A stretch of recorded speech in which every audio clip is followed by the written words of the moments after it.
Playoff baseball day has arrived in San Diego. Again, getting used to this feeling here in San Diego, and it feels great. It feels great. And by great, I mean excruciatingly terrible and horrible. Don't know how any of you guys slept last night. We'll get to that in a second. I was up every hour on the hour. Every single hour I woke up, looked at my phone. It was 12:30, 1:30, 2:30, 3:30. And finally at 4, I just said, I'm getting up. I'm getting up and coming to work. So welcome into Ben and Woods, 97.3 The Fan.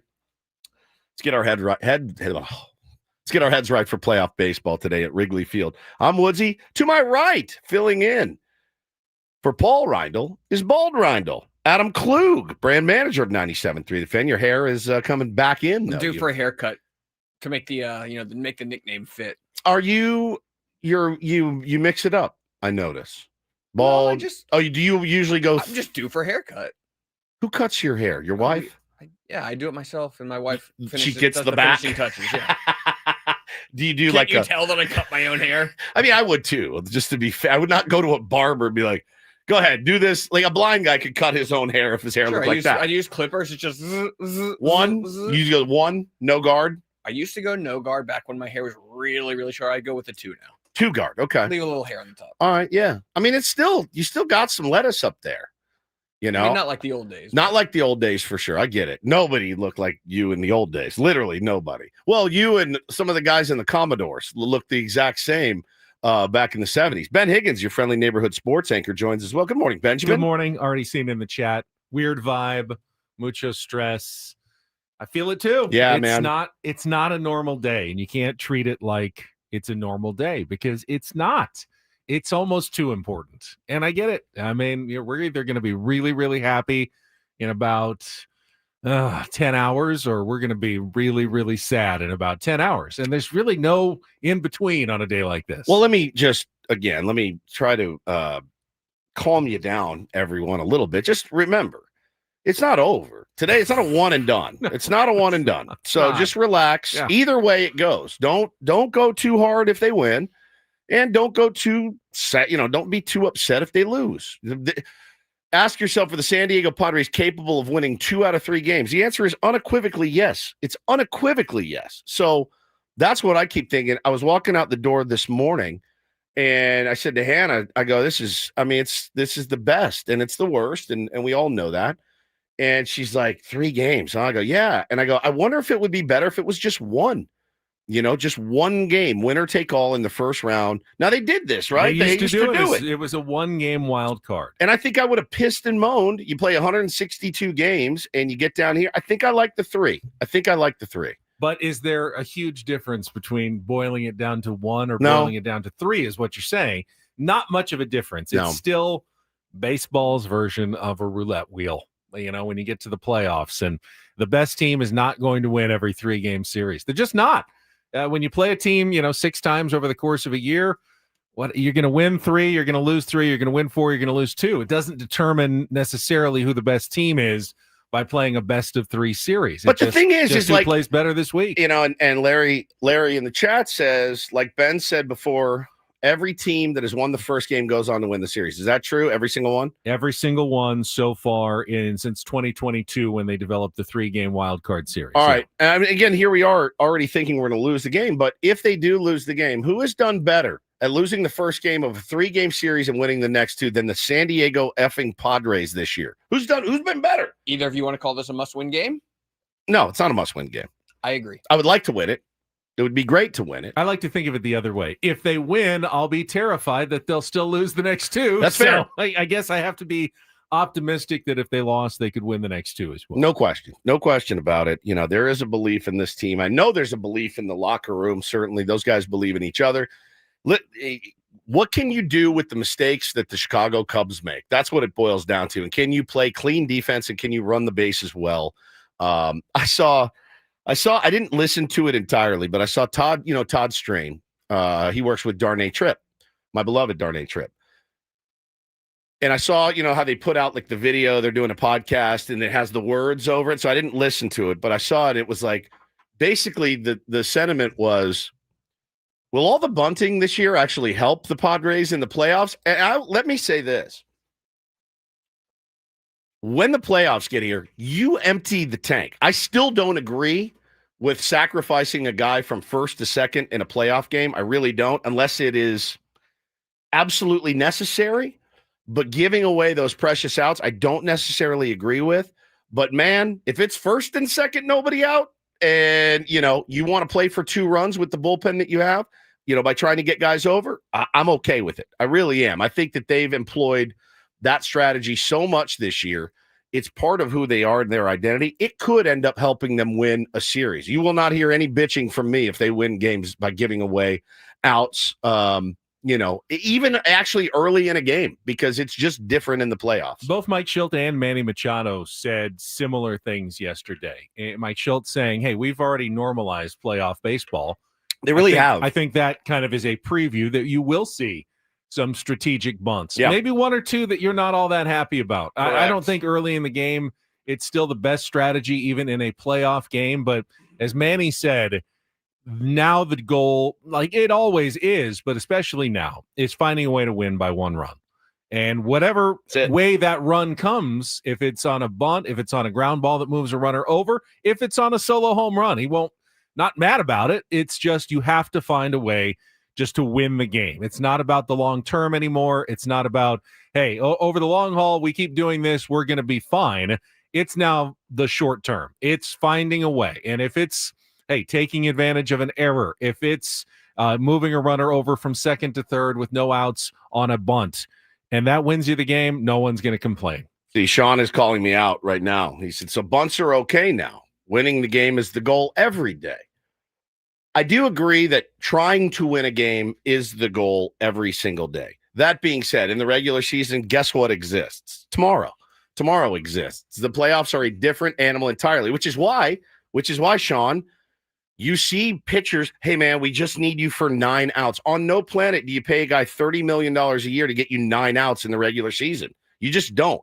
So if you don't see the difference in playoff baseball and regular season baseball, I can't help you. I think the difference for me, and again, I'm not looking for tons of early bunts. No, please, God, no. If you're going to play 100 games and bunting early is going to lead you to win 47 of them and lose 53 of them, that's bad baseball. Correct. You want to do something that's going to lead you to win 53 and lose 47. Correct. But if you bunt early and it leads you to win 1 out of 1, as opposed to if it's 1 of the 47, you don't care how you get there. That's now. Exactly right. You just have to be one of those games that you win, and however you get there, it's fine now. You just have to get there. The other thing is, I feel such a gigantic sense of urgency with this 3-game series. It's like, do whatever it takes to get out of the 3-game series. And once you're out of it, there's a lot more runway in a 5-game series. This is why I hate reporters, because they use words like urgency. This is a quote from Manny Machado. I don't know if you guys saw this audio yesterday.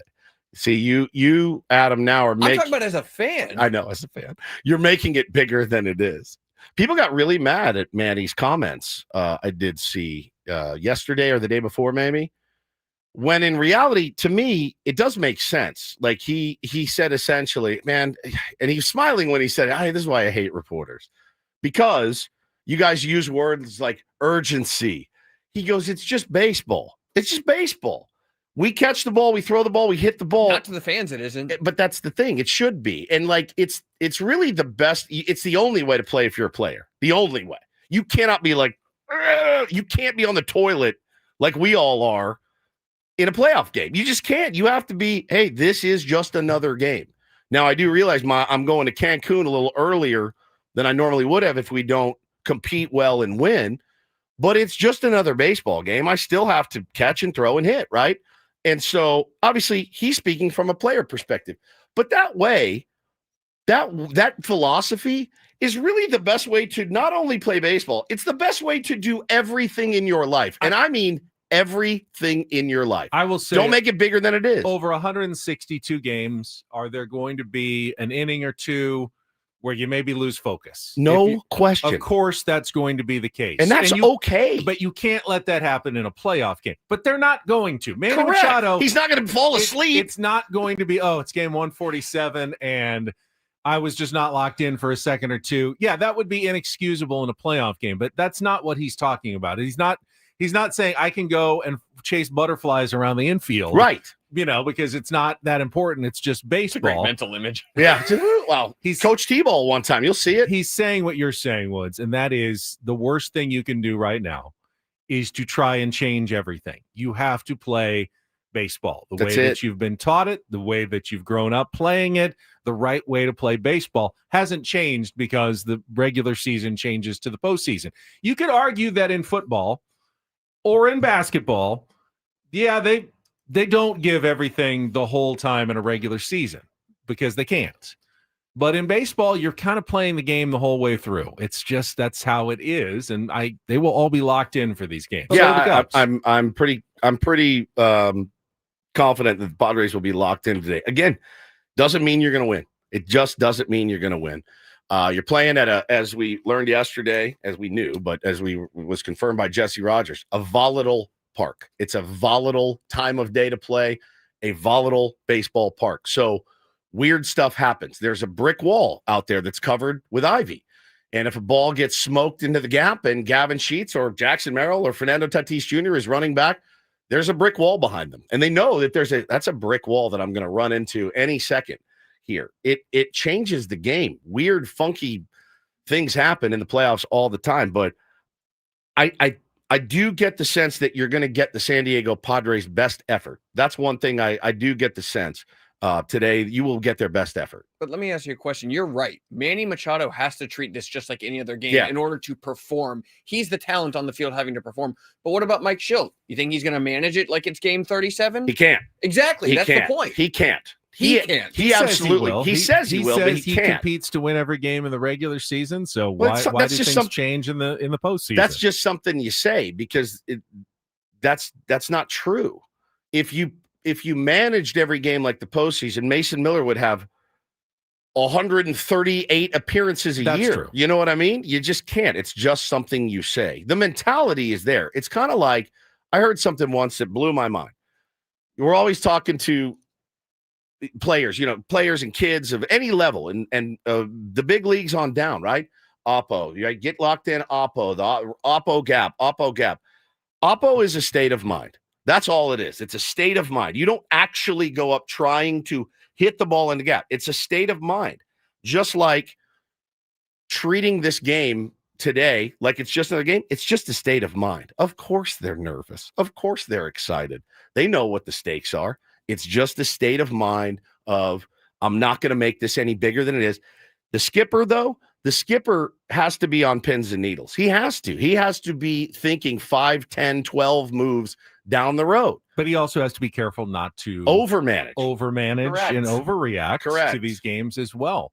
I think one of the most interesting dilemmas for Mike Schilt is going to be what happens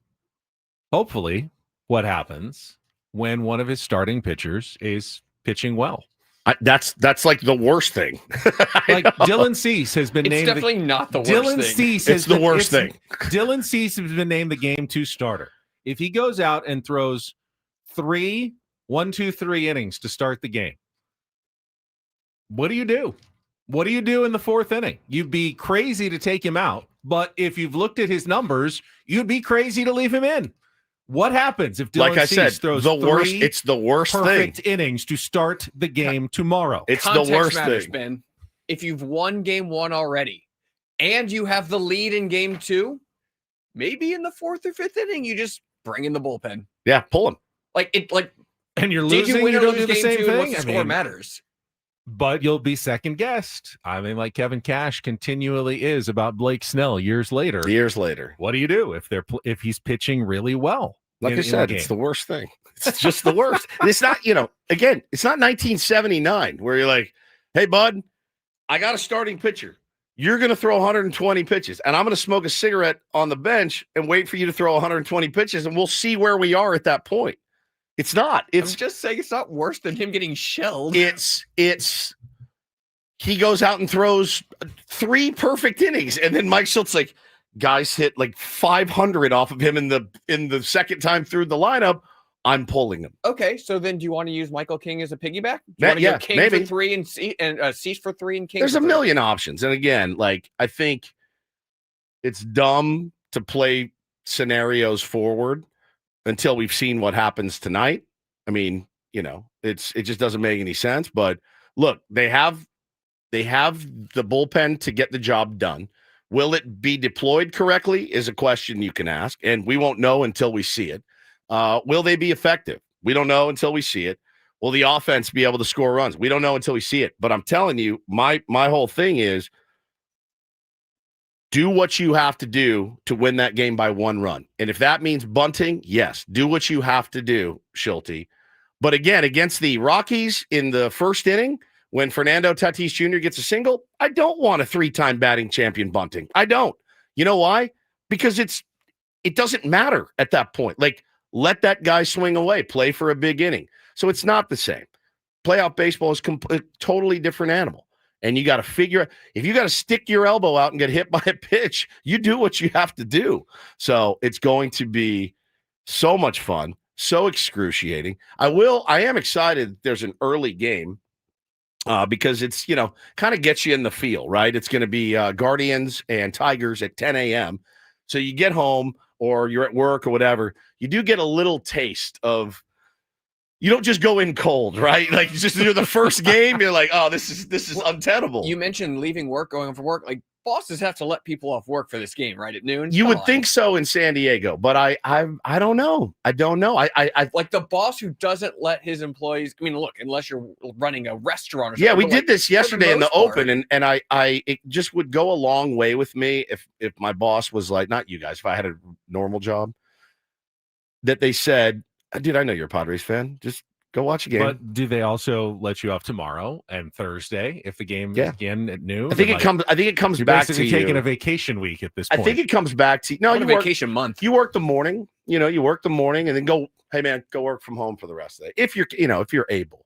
I think at that point that makes me want to run through a wall for my boss. I'm super excited about being able to go and because again that 12:08 start time is a rough one. It's a rough one, and I totally get that. So a lot of you guys out there will be, like Ben said yesterday, surreptitiously listening on your earbuds right here on 97.3 The Fan. You can stream it at your desk. I mean, look, it's 2025. You can find a way to watch a game if you want to. For those of you, I saw one guy said, dude, we happen to have like a pre-agreed upon training from like 11 to 3:30. And I was like, I'm so sorry. You're going to get your noties on your phone. You can look down and check the score, but that's about it. Or you can do a Chris Ello, record the game and try to avoid your phone life for hours and hours and then go watch it. I don't know that that's even possible.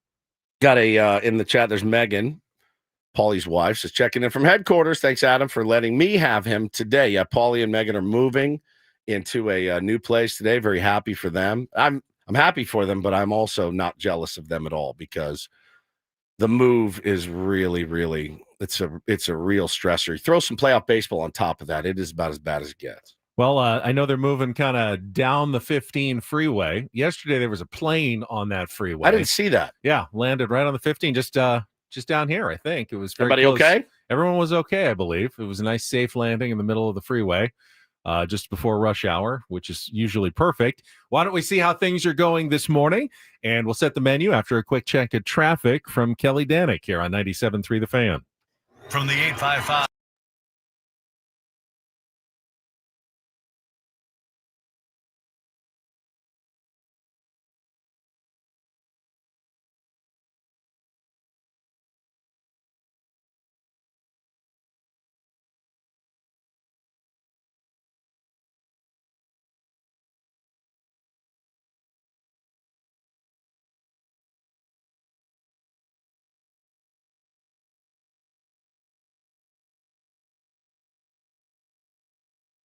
Water less than 1.5 miles from the spring source, and all of their bottles are made with 50% recycled plastic from their own recycling plants. Crystal Geyser, bottled at the spring source. I'm Kelly Danick with Ben & Woods, San Diego's #1 sports station, 97.3 The Fan. Thank you, Kelly. We have a very busy Playoff Tuesday program for you today here on Ben & Woods. Coming up at 7 o'clock, our first of 3 guests from Wrigley Field. Jesse Agler, the voice of the Padres, will join us at 7 a.m. for a little early, regular Tuesday feature, but a little bit early as he gets ready for his play-by-play with Tony Gwynn Jr. coming up at noon today here on 97.3 The Fan. 7:35, we moved our Linsider, Dennis Lin, back.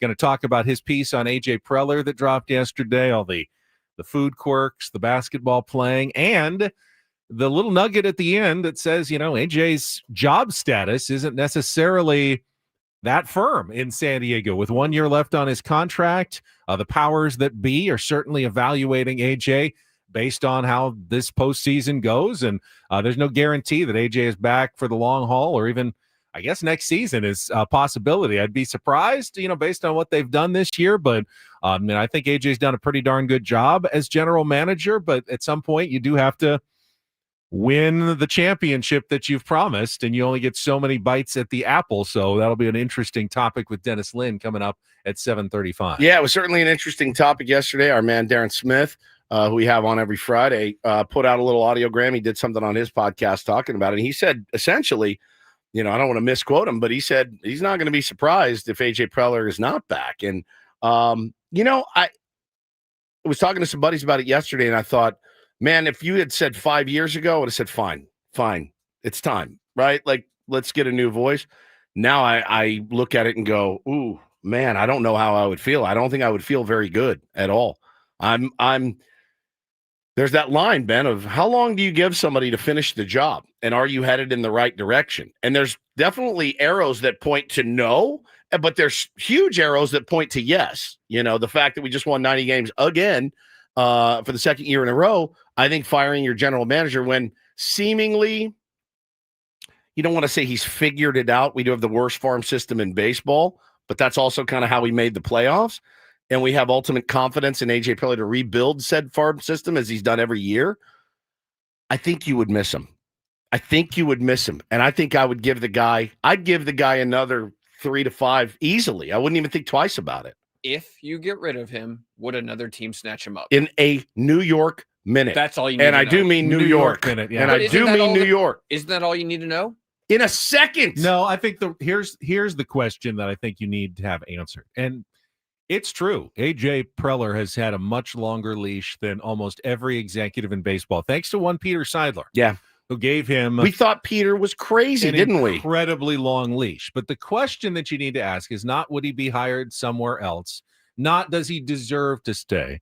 The question is, do you think you can find someone better? Correct. If the answer is yes, then AJ should be gone tomorrow. If you think you have someone better who can do a better job of winning a World Series here in San Diego, so long, AJ. Purple says Who's that person, though? I have no idea, and I think it'll be very difficult to find that person that you think is definitely better than A.J. Preller. Purple said he's had a decade, accomplished nothing. This is insane. There are layers to accomplishments. There are. They're just if it's World Series or bust, you're right. He's failed miserably. But again, there are layers of it. This feels fun to me. Talking again, playoffs 4th time in 6 years is fun to me. I like that. Let's for my continue team. this discussion. We'll take a little time out because I think it's an important discussion. Going to occupy our 6:30 segment coming up here. We also have in-season Sammy's going to join us from Wrigley Field at 8 o'clock, and we will carry live the day of press conferences. Mike Schilt will speak again at 8:45.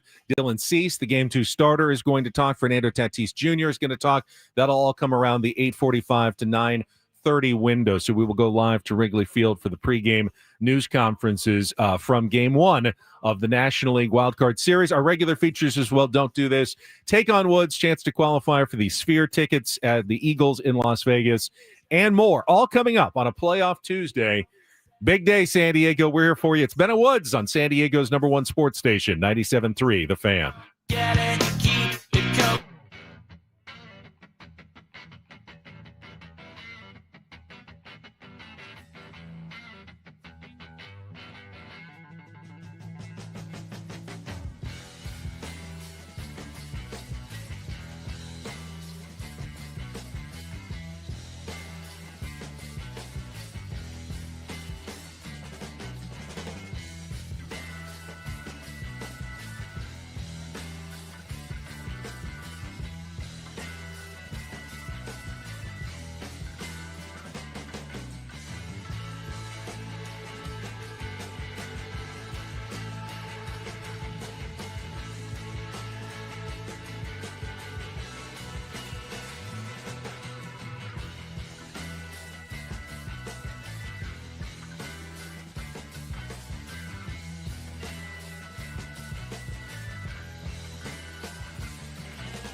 And this pool on this roof. This is all for you. The all-new Hamul Casino Resort, now open.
And this pool on this roof. This is all for you. The all-new Hamul Casino Resort, now open.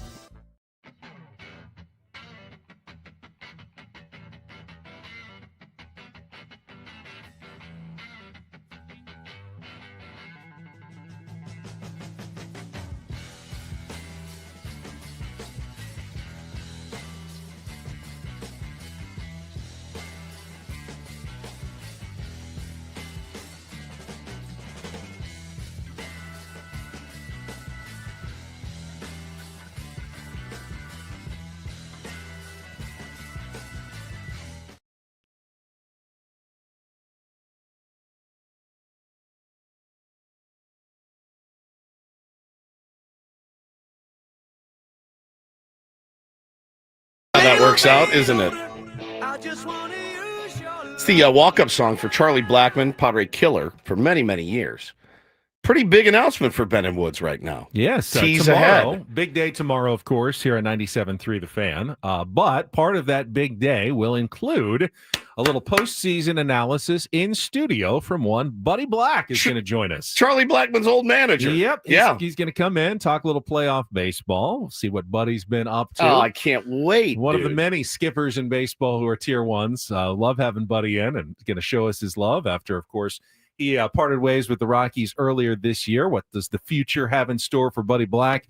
He'll talk some Padres, he'll talk some NL West, and talk some playoff baseball with us tomorrow. Of course, tomorrow is also our big watch party. You can join Ben and Woods, the Braden Soprenit Show, the Gwynn and Chris Show for a postseason watch party at Park 101 in Carlsbad, PRK 101 to watch Game 2, San Diego, Chicago. Park 101, a bi-level sports bar with a rooftop deck and huge screens. North County's best barbecue, craft cocktails, and we'll be giving away autographed baseballs, all presented by Estrella Jalisco Light Mexican Lager. Join us tomorrow at Park 101, located at 3040 Carlsbad Boulevard in the Carlsbad Village. Somebody tweeted me. They go, wait, autographed baseballs. Because we said, hey, Ben's going to be there. I'm going to be there. Paulie's going to be there. Who are the autograph? We're not autographing. Okay, I don't think we can say on the air who we're giving away, but I would think I can say. Oh, you can say. Thank you, Adam. I've got a ball signed by Yu Darvish, Ooh. a ball signed by Joe Musgrove, Nice. and a ball signed by Jake Cronenworth that we'll be giving away tomorrow. One an hour, I'm assuming. Yeah. Okay. I may take the Yu Darvish one just for myself. You have to fight Woodsy for it. Fight me for a Yu Darvish ball is a really good bit. You get it because we're not on the air, so we can do like some. I know you like video viral content. Fist fight to the not the death, but nothing above the neck, and then the winner tap out. The winner gets. Ooh, we should do one of those slap fight. The slap things. You have to hold. You have to hold still, and then person slap whack. you. Would you do that ever? It's my nightmare. Let's do I it. don't like getting hit in the face. I really don't like getting hit in the face. Let's do it at the Christmas and holiday extravaganza. Please. We need ideas. No, I'm taking a stand on this one. I hate getting hit in the face. I hate getting like. When's the last time you got hit in the face? Just accidentally, I don't even like getting accidentally flicked in the face. To get slapped in the face is like my nightmare. Really? Oh, I hate anything. Have you ever been slapped in the face full on? Accidentally, I think, kind of, but not. Who accidentally slaps you in the face? I don't know. Like my brother when we were fighting. He wasn't going for the face. He wasn't trying to hit you. Trying to hit me in the face. But don't want to. I don't understand how those guys do it in those videos. I can't stop watching. I could not hold myself still and let someone hit me in the face. Bro, you got to close your eyes. I guess so. Yeah, just have to close your eyes and which is even worse because you can kind of see it coming. You can brace yourself. All right, well, I'll probably just give the Yu Darvish ball away then, since Ben doesn't want to engage in any slap fighting. No, don't. Would you rather do a punch in the arm hard? Because I don't like that. No, I'd rather be punched in the frog arm hard. I don't like being frog. I don't like it, but way better than anything in the face. Oh, it's good. All right, Buddy in good company though, because not only guy with a resume out of a job today. Yeah. Bruce Bochy announced yesterday that he will not return as the Rangers manager. Now, his contract was up after 3 seasons, and after meeting with Chris Young, they decided to go separate ways. I get the sense that Boch would have been interested in coming back, but Chris Young was like, I think we've run our course here after 3 years. You can argue there's no better ever managerial signing than what they got for Bruce Bochy. Right. You got a World Series title, signed him for 3 years. He played out his 3 years, and now you move on. You didn't have to extend him. You got exactly what you wanted out of Bruce Bochy. You got a World Series title, your first World Series title in franchise history. And then, a couple of did they make the playoffs the year after? No, they didn't. They missed the playoffs the last 2 years. Last two. Disappointing last 2 years, but now you can, because of that, move on freely to the next iteration of Rangers baseball. Obviously, there's a lot of smoke going on in San Francisco now because Bob Melvin was also dismissed yesterday after he didn't get an extension. They picked up his option mid-season. And then they just said, we picked up your option. We're going to eat that option and feel free to sit on the... Imagine being able to light money on fire like that. It's crazy, right? Just be like, change our mind. But I mean, what a good, those contracts are so elite. If I had, because we have what, a year and a couple months left over there. Yeah, we have a year and a couple months left. You fire me today and I sit on my ass for a year until I get another gig and get paid. It's the greatest gig of all time. I don't think our contracts are guaranteed like that. We get about 90 days, so that's super fun. You can give us a 10-year deal. It really boils down to about 90 days. Yeah. So you sign me for 10 years. I know the rumors out there that Boch could return to San Francisco. So that's the smoke. But I follow a lot of Giants fans. I follow a lot of Giants reporters. The sentiment I got was this. If I could sum it up in a sound, it was, he's obviously beyond a legend in San Francisco, right? Has he lost his fastball? Won a World Series. Won a World Series two years ago, right? But I think with Buster, Buster was talking about we're in the memory making business here. What's a better memory for Giants fans than Bruce Bochy leading the team? I just don't know. It obviously makes. I actually fear for Buster's sake, unless he's 100% in.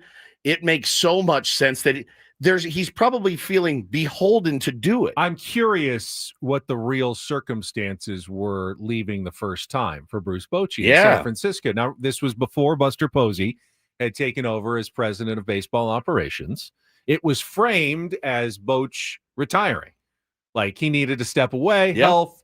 It was just time to move on from San Francisco. But when he took the job with the Rangers, what was it, 2 years later, you more got the sense, well, was he really pushed out the door a little bit in San Francisco? Because he wasn't right. He wasn't content in retirement. Which happens. Maybe he changed his mind. That happens to people who retire and realize, no, I got more to give. I want to come back, and my old job's been taken, so I'm ready to go somewhere else. Would San Francisco want exactly to have him back? I don't know the answer to that question. What's the minimum amount of time you have to, whether it's Bochy committing to it or the organization be willing to accept when you bring in a guy like that? Because it reminds me of Bill Belichick when he was trying to get another NFL job, and people are like, well, how long are you going to be around? We got to change the entire organization, and then you're going to be gone in 2 years, 3 years. The Giants would be more than happy to get a 3-year deal and one more World Series out of Bruce Bochy, just like the Rangers did. Anybody would be happy with 3 years and a World Series, but what if he doesn't know and can't commit to that? If you can't commit to 3 years, you better have a well-defined succession plan in place. I wonder if the Rangers did. I mean, the rumor, of course, is Skip Schumacher, who was hired as a Bochy 70. Just look it up. Yeah, 70. The rumor is Skip Schumacher, hired as the special assistant for the Rangers, is in line for the job. But as we've heard from Skip many times, he likes being here in California. He was still based in California for that job. Yeah, I think he went to Texas like twice. You would not be able to be based in California while managing the Rangers all season. You mean I can't do this from home? Here in Orange County, I can't do it? Okay. Yell at the umpires. Just take an iPad out and I'll yell at the umpires that way from home. That's not going to work. FaceTime. So I don't know if Skip Schumacher is definitely the next manager of. He might have a better chance of being the next manager of the San Francisco Giants. Yeah. Maybe than the Texas Rangers. We really don't know the answer to that question, but you'd have to have a succession plan in place. If you hire a 70-year-old Bruce Bochy. Yes. Who's the bench coach? Who's the manager in waiting? Who's your Brian Dutcher to your Steve Fisher? In that case, if you're age 70, I would think that you're hiring 2 managers essentially if you hire Bruce Bochy at this point. It's wild because everybody thought in Miami when Skip was there, and then they also hired Gabe Kapler. Everyone was super surprised when Skip left and they didn't hire Kapler. They hired Clayton McCullum instead, the Dodgers, one of the old Dodger coaches. And he did a pretty fine job for them this year, all things considered. So, yeah, what oftentimes makes the most sense isn't what happens. Now, Buster Posey may not want to deal with a 70-year-old Bruce Bochy anymore, right? Like, maybe they did. Obviously, that was his skipper. He has massive respect for him. They won a lot of World Series together.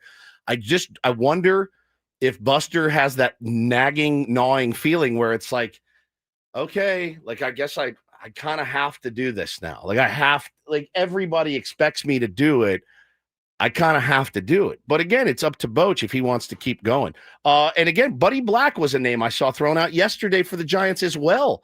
And I went, okay, well, that's interesting. We'll ask Buddy all of this stuff tomorrow when he's in studio for an hour. And one other manager. I bet you we can get him to stay longer. Probably. Than an hour. Yeah, he's already down here. We'll ply him with all the delicious food and catering that we have. Too bad we don't have a roundtable tomorrow. Yeah. 100%. One other good manager, I think a good manager who got a pink slip yesterday is Rocco Baldelli. That's tough, man. Didn't end well the last couple of seasons with the Twins, but I like that that ownership problems as well.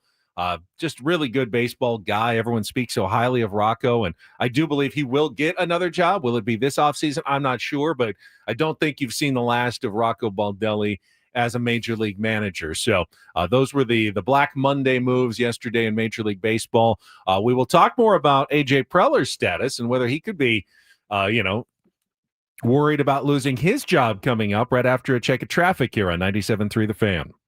From the 855 Get Ross Traffic Center, protecting San Diego after accidents or injury, here's Kelly Danick. Traffic is sponsored by Jack in the Box. We still have a couple of problems along the 15 in the North County. 2-car collision, southbound side, right before Old Highway 395. It's over to the right shoulder. And a solo vehicle accident, northbound 15 before Miramar Way. That's over to the right shoulder. Your hunt for the perfect breakfast sandwich is over. Jack in the Box's sourdough scramblers, starting at $3.49, come with toasted sourdough, scrambled eggs, melty cheese, and your choice of hickory smoked bacon or grilled sausage. Then does you one better by being available all day. I'm Kelly Danick with Ben and Wood, San Diego's #1 sports station, 97.3 The Fan. I think one thing that we have to figure out before we discuss AJ Preller's future is exactly who is making the decision on AJ Preller's future. I guess right now you'd say John Seidler has the final say. I would imagine CEO Eric Grupner is part of that decision-making process about AJ Preller's future. Remind people why you're talking about AJ Preller's future. Because, Did he just air check you in the middle of your own show? No, it's not an air check. He just air checked you.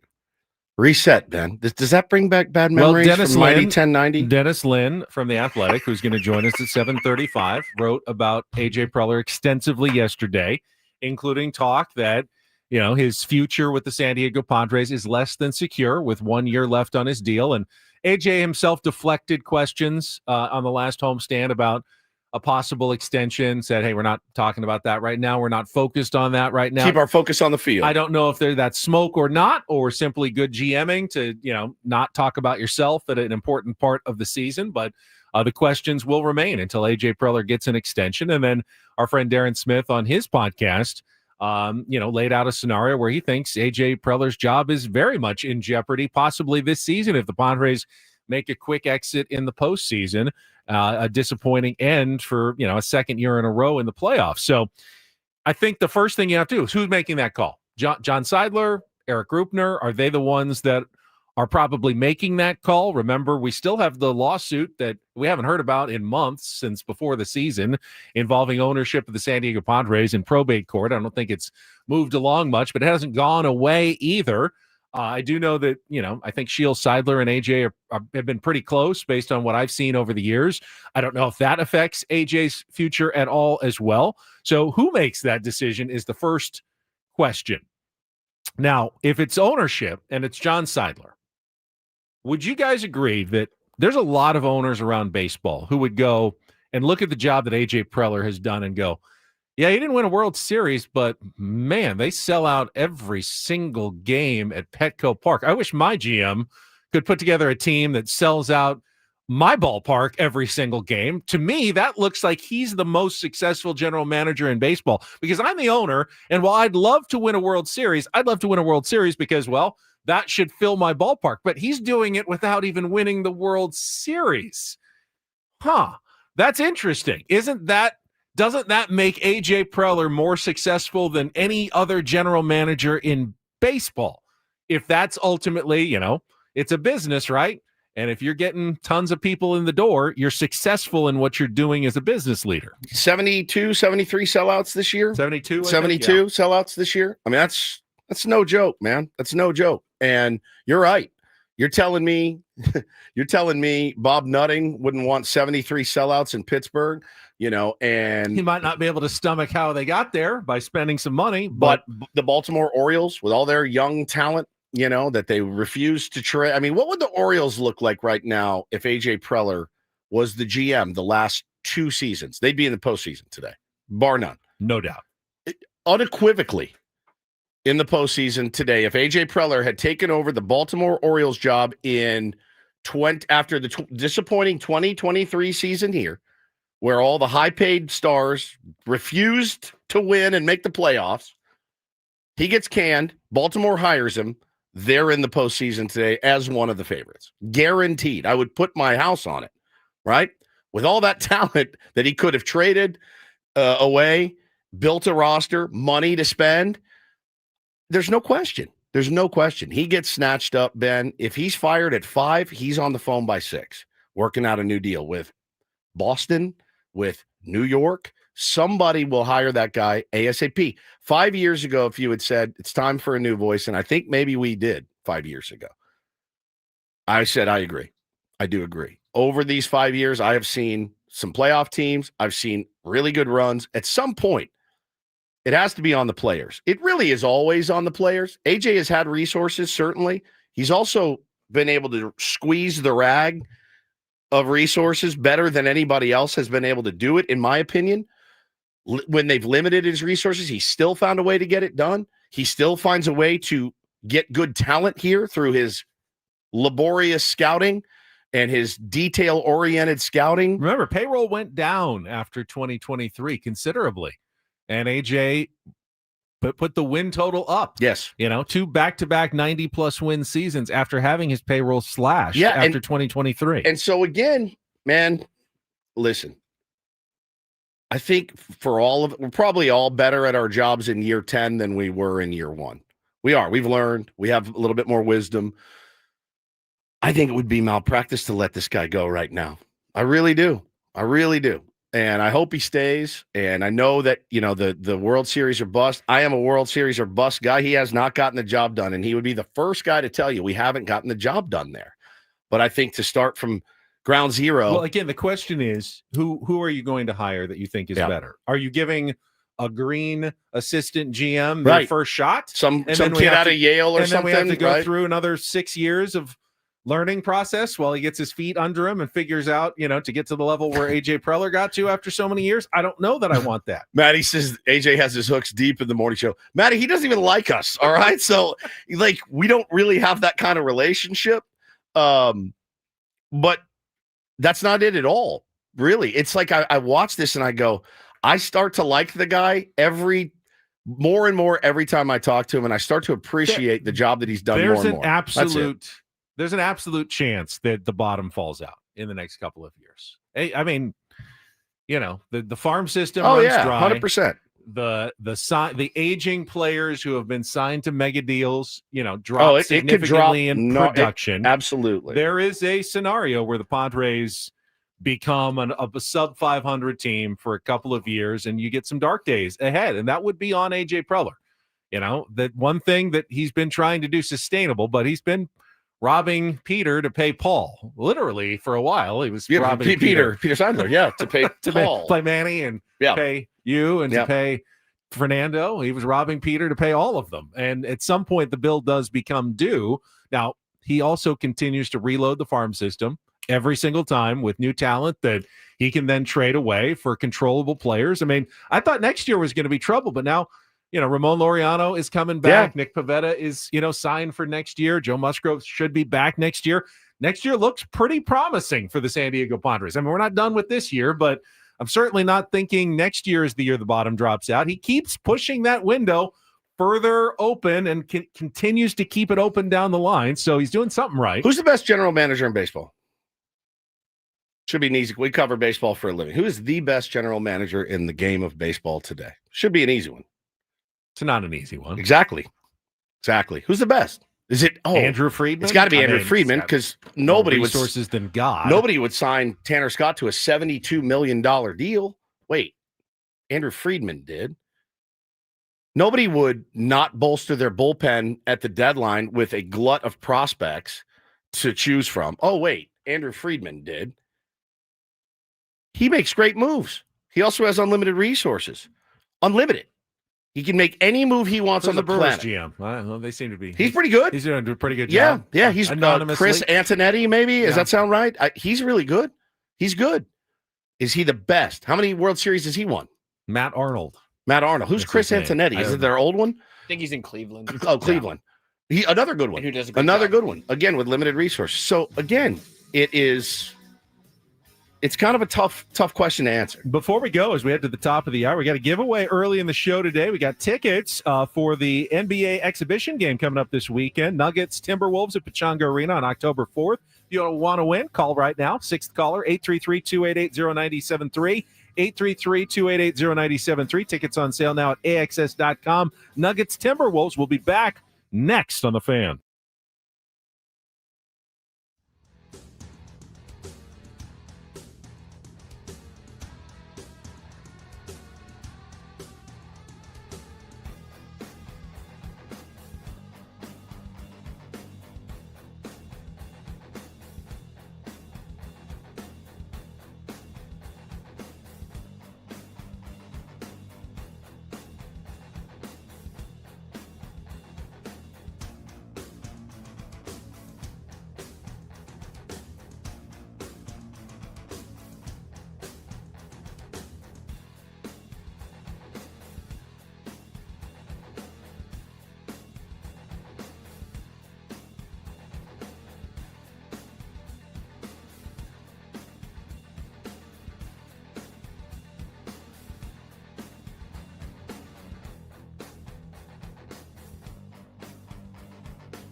to it. Ben and Woods. Congratulations to Fernando. Just won the tickets to Pechanga Arena for the basketball exhibition game this weekend. Nuggets Timberwolves. But we are talking baseball. It is a playoff Tuesday for your San Diego Padres. And because it's Tuesday, joining us a little bit early because he's got a 12 o'clock Pacific, 2 o'clock Central game to call here on 97.3 The Fan. The voice of the Padres, Jesse Agler, is with us from Chicago, Illinois. Good morning, Jesse. Good morning, guys. Happy playoffs to you. Happy playoffs to you, my friend. Thank you again for a fantastic season. And this is what we live for. I woke up, Jesse. I'm not kidding. I woke up every hour on the hour last night. I mean, like 12:30, 1:30, 2:30, 3:30, every hour on the hour. And I jumped out of bed and was like, I feel fine. I'm ready to go. I'm right there with you. I same thing. Woke up pretty much every hour all night long. Ended up getting up like an hour and a half before my alarm was set and just decided to get ready. And now I've just been sitting here waiting for you guys to call, and then I'm gonna head to the ballpark. So it's it's the whole point. This is it. This is all those random crappy games against the whoever's. I'm not gonna drag any team today. I don't want that karma. But those random midsummer games against whatever team on a Wednesday, and nobody's there on the road, and it's. You just kind of grind your way through it. And now all of a sudden it's going to be Wrigley Field on a beautiful sunny afternoon in a playoff game. And I mean, it's everything you dream of. Well, you did get some work done this morning. I got a Beyond the Booth Jesse Agler newsletter. Welcome to October. In the chat, everyone says great newsletter. And you make a great point that I knew, but I like seeing it in writing as well. And it seems so simple. But if everything breaks the right way, you can go 13-9 over your next 22 games and win a World Series. It doesn't sound as impossible as it feels. 13-9 really can get it done if they're the right 13 games. That's exactly right. And, there was a part of me that started to look back when I was writing that last night and kind of, see how many chunks this year the Padres went 13-9. And it became a little bit of a cumbersome math project, and I gave up on it. But obviously, I think we all know just from watching, there's a lot of them, right? There's a lot of chunks this season in which the Padres went 13-9 or obviously better. And again, look, there's no weak sisters anymore, right? There's no more games against, teams that are going to finish with 100 losses as the Padres had throughout the regular season and as every team has throughout the regular season. But, it really feels kind of doable, and you're trying to win 13 games in the next month. That's another way to look at it.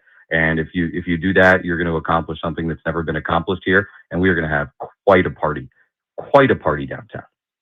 Would be the ultimate capper to a grindy season, as the skipper called it. And you just kind of referred to some of that grind for you, the voice of the Padres too. That's we feel it as well. I know the fans feel it as well. It was a grindy season for these guys, but I love that it's all at zero. Everybody's at zero. Anybody struggling and your numbers off lefties don't matter. They just don't matter, Jesse. Everyone is sitting at zero with a fresh new season, like you said, a 22-game season potentially, and you could be a world champion at the end of it. When you look at this Padres team, how they're going to be set up today, how wild, how creative, I think, how creative do you think Mike Schilt will be in this game one? And is it dependent on what they do off the starter here in the first couple innings? In terms of bullpen usage, bullpen deployment, what's the lineup, going to look like? Is it going to be, the same, right, left, kind of all the way down? I don't know. The lineup is interesting because, without Laureano, we've seen a bunch of games in the last, week and a half, 2 weeks, where you had that run of lefties, kind of towards the bottom, where it was like Sheets, O'Hearn, Cronenworth, all together. I don't know that they're going to stick with that, but I also don't know how easy it is to get away from that unless you do something like that Freddie Fermin eighth, and I think they like Freddie Fermin or, of course, Elias Diaz potentially, hopefully, with Nick Pivetta today ninth. So I'm very curious about the lineup because I think there's a lot of ways against the lefty starter that we could talk about it. And I really don't have a sense of what they're going to do. They've obviously kept that very, close to the vest as they should. But yeah, no, I'm looking forward to seeing the lineup from that perspective and kind of seeing, all right, are we just going to kind of stick with what we've done? Which there's certainly an argument for that, obviously, with the success that they've had. Or is there all right, let's mix it up a little bit here and try something. I think today is the day, in a perfect world, where, they're going to treat Nick Pivetta the way they would have treated him in August or July or whatever. If he can give you 6-7 strong, like, they're going to go with it. I think, tomorrow, and then this is obviously putting game 3 off to the side for a moment, but I think tomorrow with Cease, it's probably a little bit of a different thing. Where if they can get, 3 innings out of him, 4 innings out of him, and things are going well, especially if they win today, or even if they lose today, maybe they'll just hand it over to those big guns at the back of the bullpen. Don't push your luck. Now, if the offense explodes tomorrow and they've got a 10-1 lead with Dylan Cease on the mound, then that's something else altogether. But my sense today is probably going to be the normal-ish one, obviously contingent upon what actually happens, runs-wise for both teams. But my gut says from the Padre pitching perspective, today is like the most normal day of the potential 3 days here in Chicago. Jesse, do you buy the notion, and Mike Schilt was kind of pushing it a little bit yesterday in his workout news conference, that this San Diego Padres team in particular is well built for the playoffs because of the style of baseball they've played and the kind of games that they've played all season?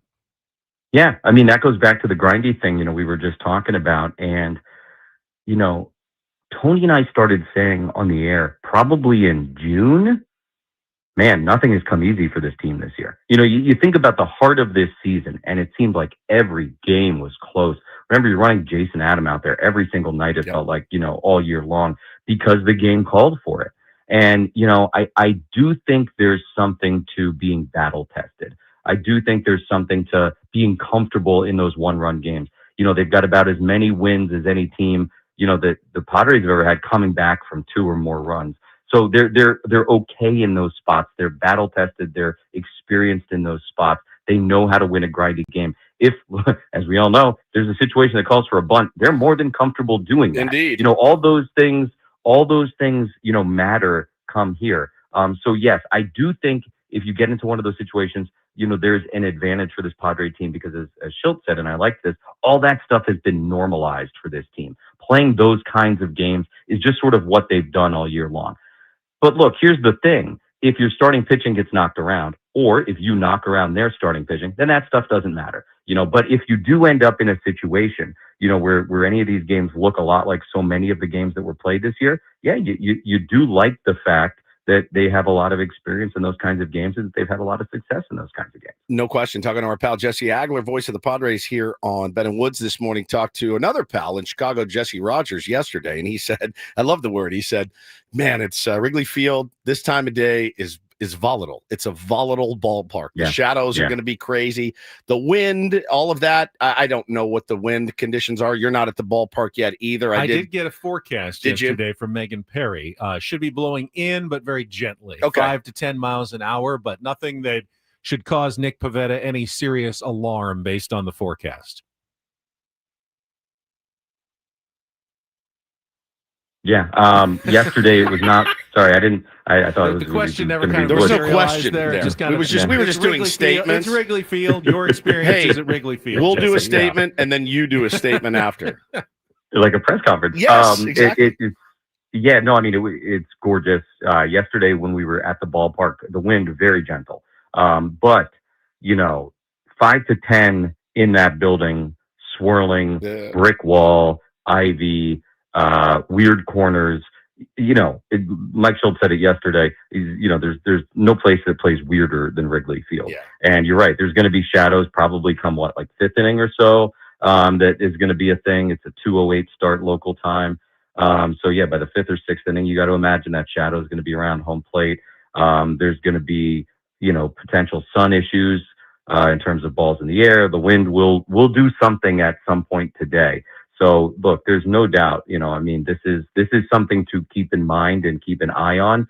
Now, as nice as the conditions are, hopefully it's a little bit on the minimal side. And it is it's San Diego weather, guys. It's a joke how nice it is here. And that hopefully keeps things as normal as they can be in this place. And I wonder how much defense Schulte will prioritize in a game one with Nick Pivetta on the mound, a fly ball pitcher, as we all know. There's options. I mean, he does have options. Beach could get a start today and hit 9th or 8th or whatever, and Gavin Sheets could come off the bench.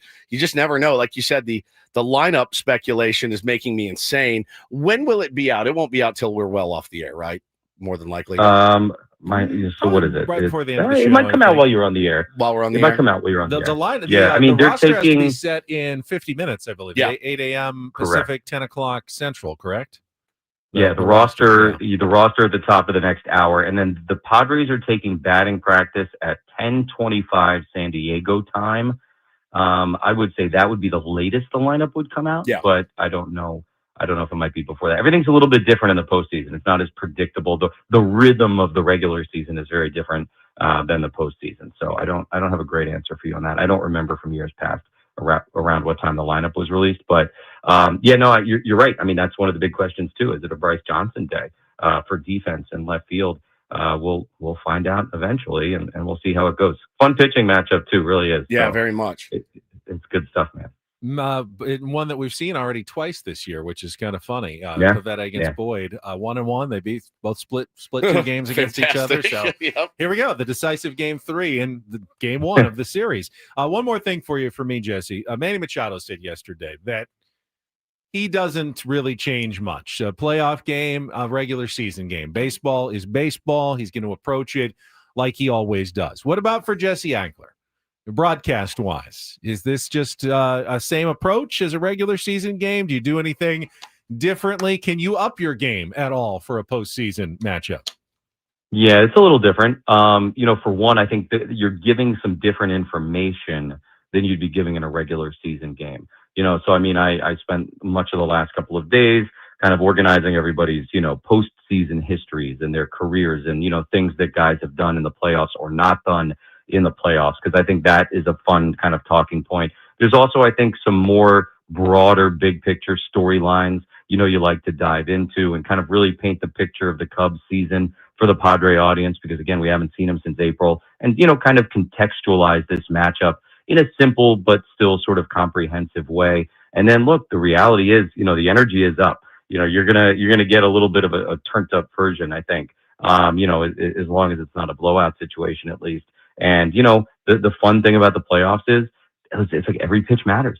Every pitch matters. And you're going to have a crowd here that I guarantee you is going to be on their feet every time there's 2 strikes on a Padre batter. And that's the kind of thing that, on the radio, like you can just stop talking, like let the crowd, release the pitch, so to speak. And it's so fun. I mean, I know I've said this to you guys 1,000 times, but Tony and I, we talk about this a lot. We've never had more fun in our lives than the 2022 playoff run, when they got to the NLCS.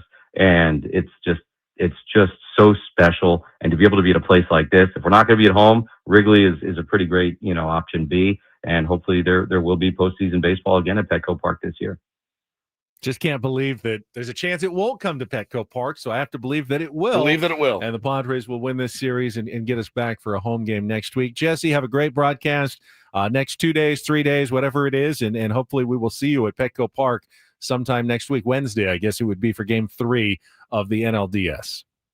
Can't wait. We'll see you then. Jesse Agler, voice of the Padres, the first of our 3 guests who will join us from Chicago this morning. We'll have Dennis Lin, our Linsider from The Athletic, with us coming up at the bottom of the hour. I would really like to sync the radio to the television today, because Kevin Brown's really good. He's really, really good. He's the Orioles play-by-play guy. He's really fantastic. Fellow Oasis nerd like me.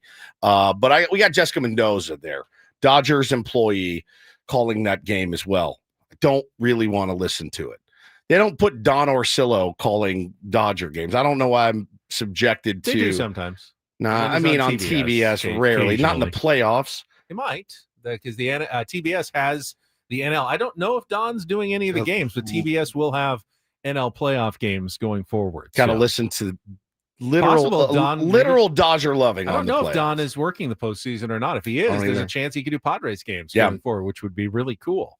I think what Jesse said, though, about every pitch being so important, and you do have to remember, you fall behind in a game, the odds are you're going to lose.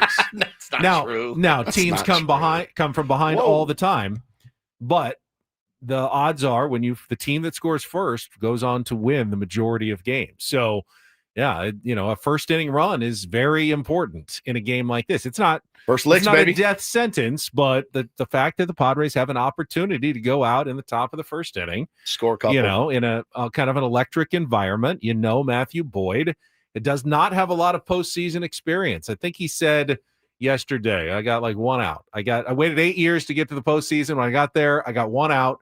That's all I got. Yeah. So, this is kind of fairly new territory for a veteran pitcher, getting a big start like this in game one of a wild card series. Don't know how he's going to respond. He had a really good year, 12-1 at Wrigley Field this year, but his career numbers are fairly pedestrian. He's been a serviceable lefty throughout his career, who's having a really good season this year for the Chicago Cubs, but it's all different in the playoffs, and just don't know how he's going to react. Don't know how Nick Pivetta is going to react. Two very seemingly really nice guys, but, Pivetta very obviously intense. Boyd seemed like, he was very kind of thoughtful yesterday when I was listening to him. I liked him a lot, actually. I didn't want to like him as much as I did, but I did like him a lot. It's going to be a very interesting matchup today. Yeah, I can't wait. I wish that we could go home now because I'm starting to turn into a nervous wreck. Slightly. We have any tequila here?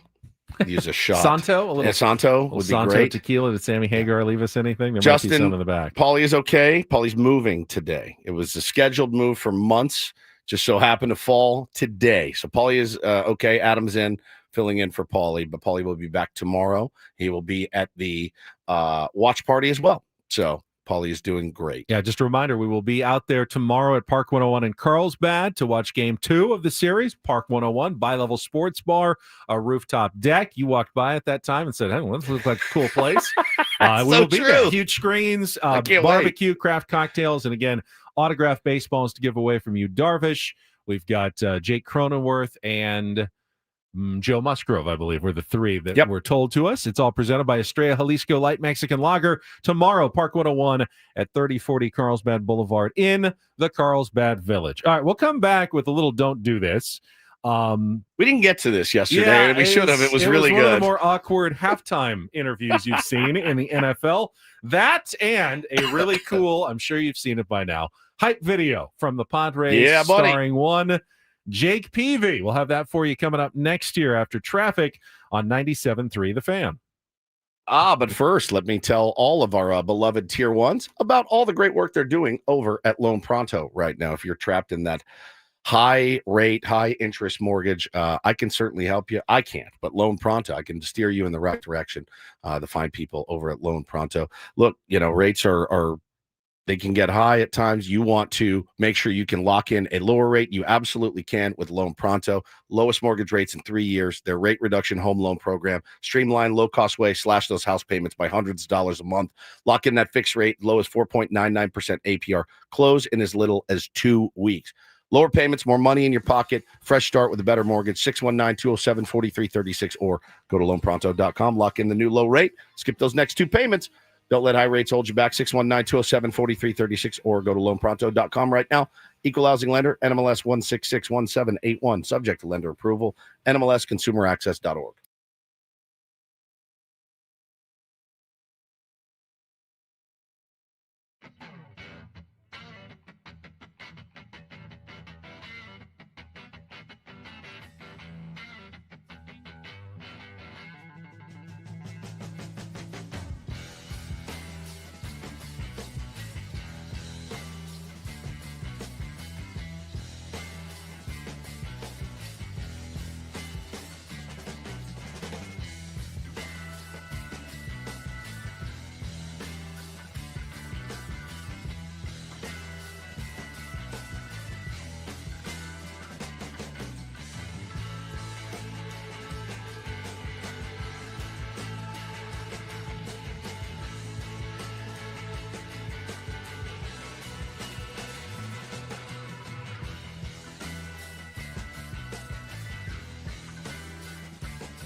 Don't do this. Brought to you by Trust and Will. Don't. Leave your entire estate, house, kids, and life savings up to chance if and when you die. Do. Set up Trust or Will online at trustandwill.com. This is a lot more affordable than you think. Visit trustandwill.com for more info. Is that not distracting to you, Indiana Klug over there in his Padres fedora? Indiana Klug. What is happening right now? People were on him because he wasn't wearing any gear today. So he goes, all right, I'll wear some gear. I'm going to wear some gear so hard. He went and got official merchandise. Yeah. I feel like Where did you get that? It was on the desk of one of our sales reps.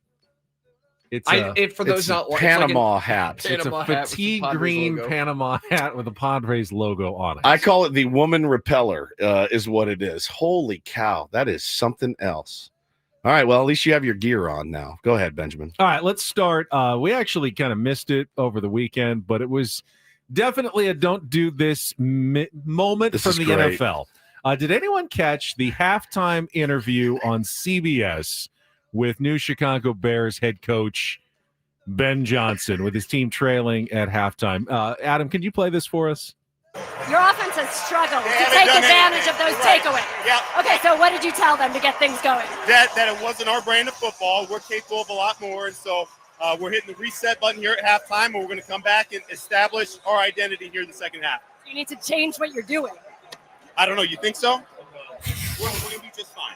Oh, God. Wow. No. I think you misunderstood, Ben.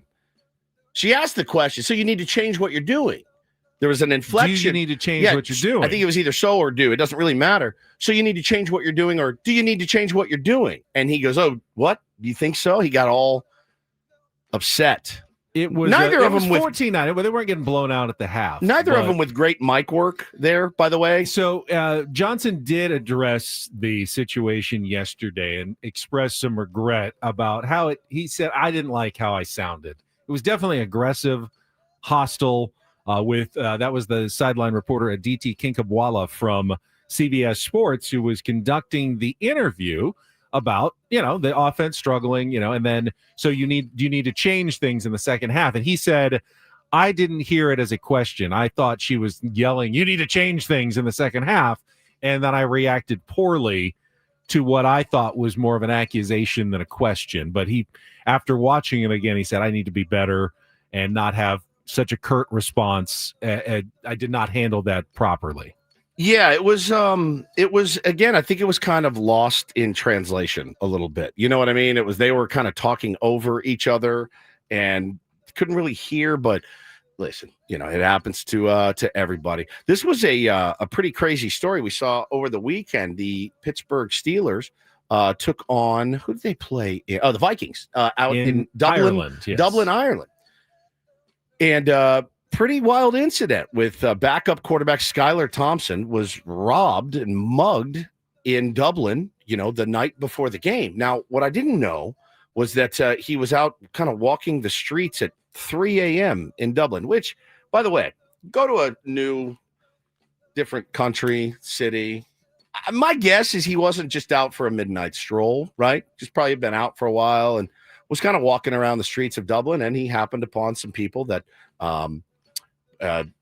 saw an easy mark and took advantage of him. He's okay. My guess is he did not follow the rules that the NFL had laid out for players. Like, hey, enjoy the city, but be smart about it. Yeah, of course. And anyone will tell you, traveling is a very safe thing. If you have safe behavior. If all of a sudden you're in a city you don't know, walking around at 3 a.m., perhaps in a neighborhood you're not familiar with. Correct. That's not smart behavior. And I'm not trying to victim blame him. No. He doesn't mean he should have gotten mugged or robbed, but clearly it's not the best idea in a city you're not familiar with to go walking around at 3 a.m. at night. Well, there's a reason that the coaches put those, lights out rules in place. I know that 3 a.m. is probably later than the head coach had told him he was allowed to be out. But yeah, he's okay. Luckily, he was treated at the scene and released, but I think he was jumped by several wild Irishmen in the middle of the night before his big game. Now again, Conor McGregor, possibly. Aaron Rodgers goes down. You're in there, buddy. So he's He was on IR, but he was just out hanging out. But he's fine. He's going to be okay. But just be careful. Keep your wits about you. Finally, a little do this, Adam, if you would please. DD just mega whenever you're doo-doo. ready to hit DD mega doo doo-doo. You may have heard it already. Padres posted it last night, but listen to this. Oh yeah. Epic hype video for the postseason as narrated by one Padres Hall of Famer, Jake Peavy. You guys are some tough dogs. You guys are some bad dudes. You fight like you did tonight, no one will beat us. The road to the postseason is never easy. But these Padres aren't the type to back down from a fight. And we've seen that time. Here comes a walk-off win! And time. And time again. The party is on in San Diego! Nobody moves the needle better than the Padres. The accelerators to the floor. Man, oh man, oh man! You've got Machado. You've got Tatis. He's almost asking, please run him in. Fernando did it again! You hang it, they bang it. He's been swinging a hot bat. Merrill Madness brings it back in the yard!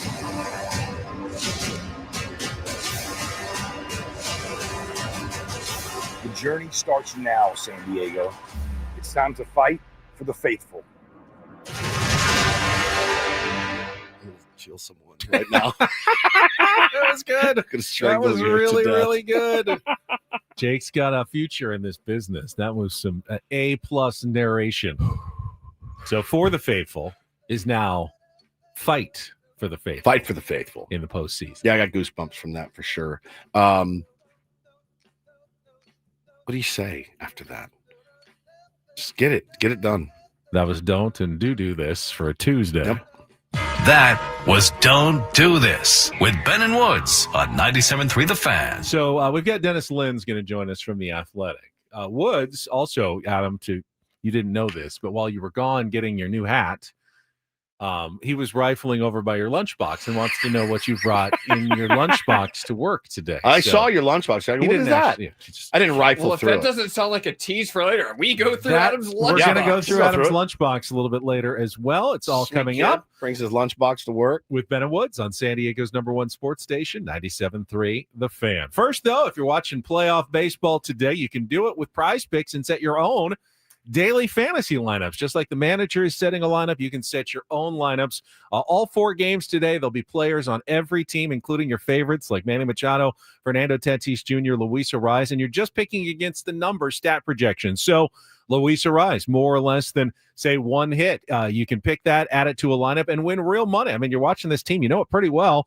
It's good to be right because you win actual money with Prize Picks by setting your lineup. To get you started, just make sure you download the app at prizepicks.com and use the code KWFN to get $50 in lineups when you play your first $5 lineup. That's code KWFN to get $50 in lineups after you play your first $5 lineup. And Prize Picks, the only app that offers stacks, which means you can pick the same player up to 3 times in the same lineup. So how about innings pitched for Nick Pivetta, strikeouts for Nick Pivetta? You can stack them together. Only app that allows you to do that is Prize Picks, where it's good to be right. Must be present in certain states. Visit prizepicks.com for details.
and this pool on this roof.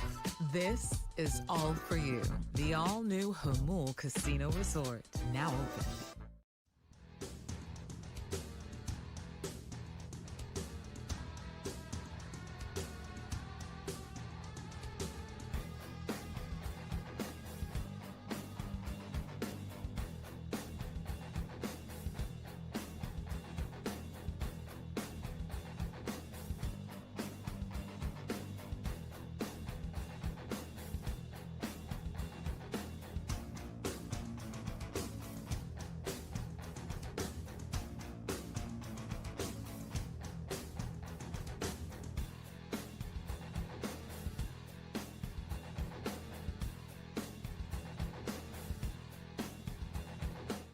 Has hot deals and super low prices throughout the store on everything for your business. And right now at Staples, save up to $125 off your print order. Exclusions apply. Visit staples.com/print for details. Ends 11/1. Plus, save even more with the Easy Rewards program at Staples. All right, we'll hold off on going through Adam's lunchbox for a few minutes because we got Dennis Lin from The Athletic standing by in Chicago. He will join us right after this check of traffic on 97.3 The Fan. From the 855 Get Ross Traffic Center, protecting San Diego after accidents or injury, here's Kelly Danick. Traffic is brought to you by AleSmith Brewing Company. $6, $3.94 pints, big screens, cold beer, and playoff baseball. Crash on the coastline, south on 5 Encinitas Boulevard. It's in the center divide. Also, car fire clearing northbound 15 before the 78. That's over to the right shoulder. Southbound 15 right before the 52. Accident involving a couple vehicles. That's blocking the right lane. Traveling on southbound 5 before Garnett, we have reports of some traffic cones that must have broke away from the pack. Those are bouncing around in middle lanes. Also northbound 67 at Highland Valley. There is a collision. Looks like that is mostly over to the right shoulder. October baseball is here. Catch every pitch at AleSmith Brewing Company. Enjoy $6 pints of our legendary $3.94 Pale Ale. Cheer on the brown and gold with big screens, cold beer, and the best fans in town. Located off Miramar Road. AleSmith Brewing. There's no better place to watch the playoffs. I'm Kelly Danick with Ben and Wood, San Diego's #1 sports station, 97.3 The Fan. Happy Monday, Padres fans. It's time to discuss the weekend that was for the Padres with our Ben and Woods Linsider, Dennis Lin from The Athletic. Brought to you by the all-new Hamul Casino Resort, the player's place. Yesterday was a travel day for Dennis Lin, but he joins us now from Chicago, Illinois, where the Padres will take on the Cubs in Game 1 of the National League Wildcard Series, 12:08 Pacific, 2:08 Central. Good morning, Dennis. Morning, guys. It's a beautiful day in Chicago. Looking forward to discussing some playoff baseball. Now, are you at the yard yet? Probably won't let you in this early. No, I think they actually are letting people in this early, but I am not there yet. Soon, though. Good. Well, we're excited to obviously for the game to start and all that. But your piece yesterday was great. We touched on it a little bit yesterday. And when you do a deep dive into AJ Preller, who's been here a decade, right? And yet you still feel like you learn new things about our general manager after 10 years at the helm for the San Diego Padres. Dennis, what was something in your piece that you learned that you didn't know already? Number one, this wasn't in there because I think at least one of these guys was in San Diego. I don't want to give his identity away. He recently played with a couple NBA small forwards.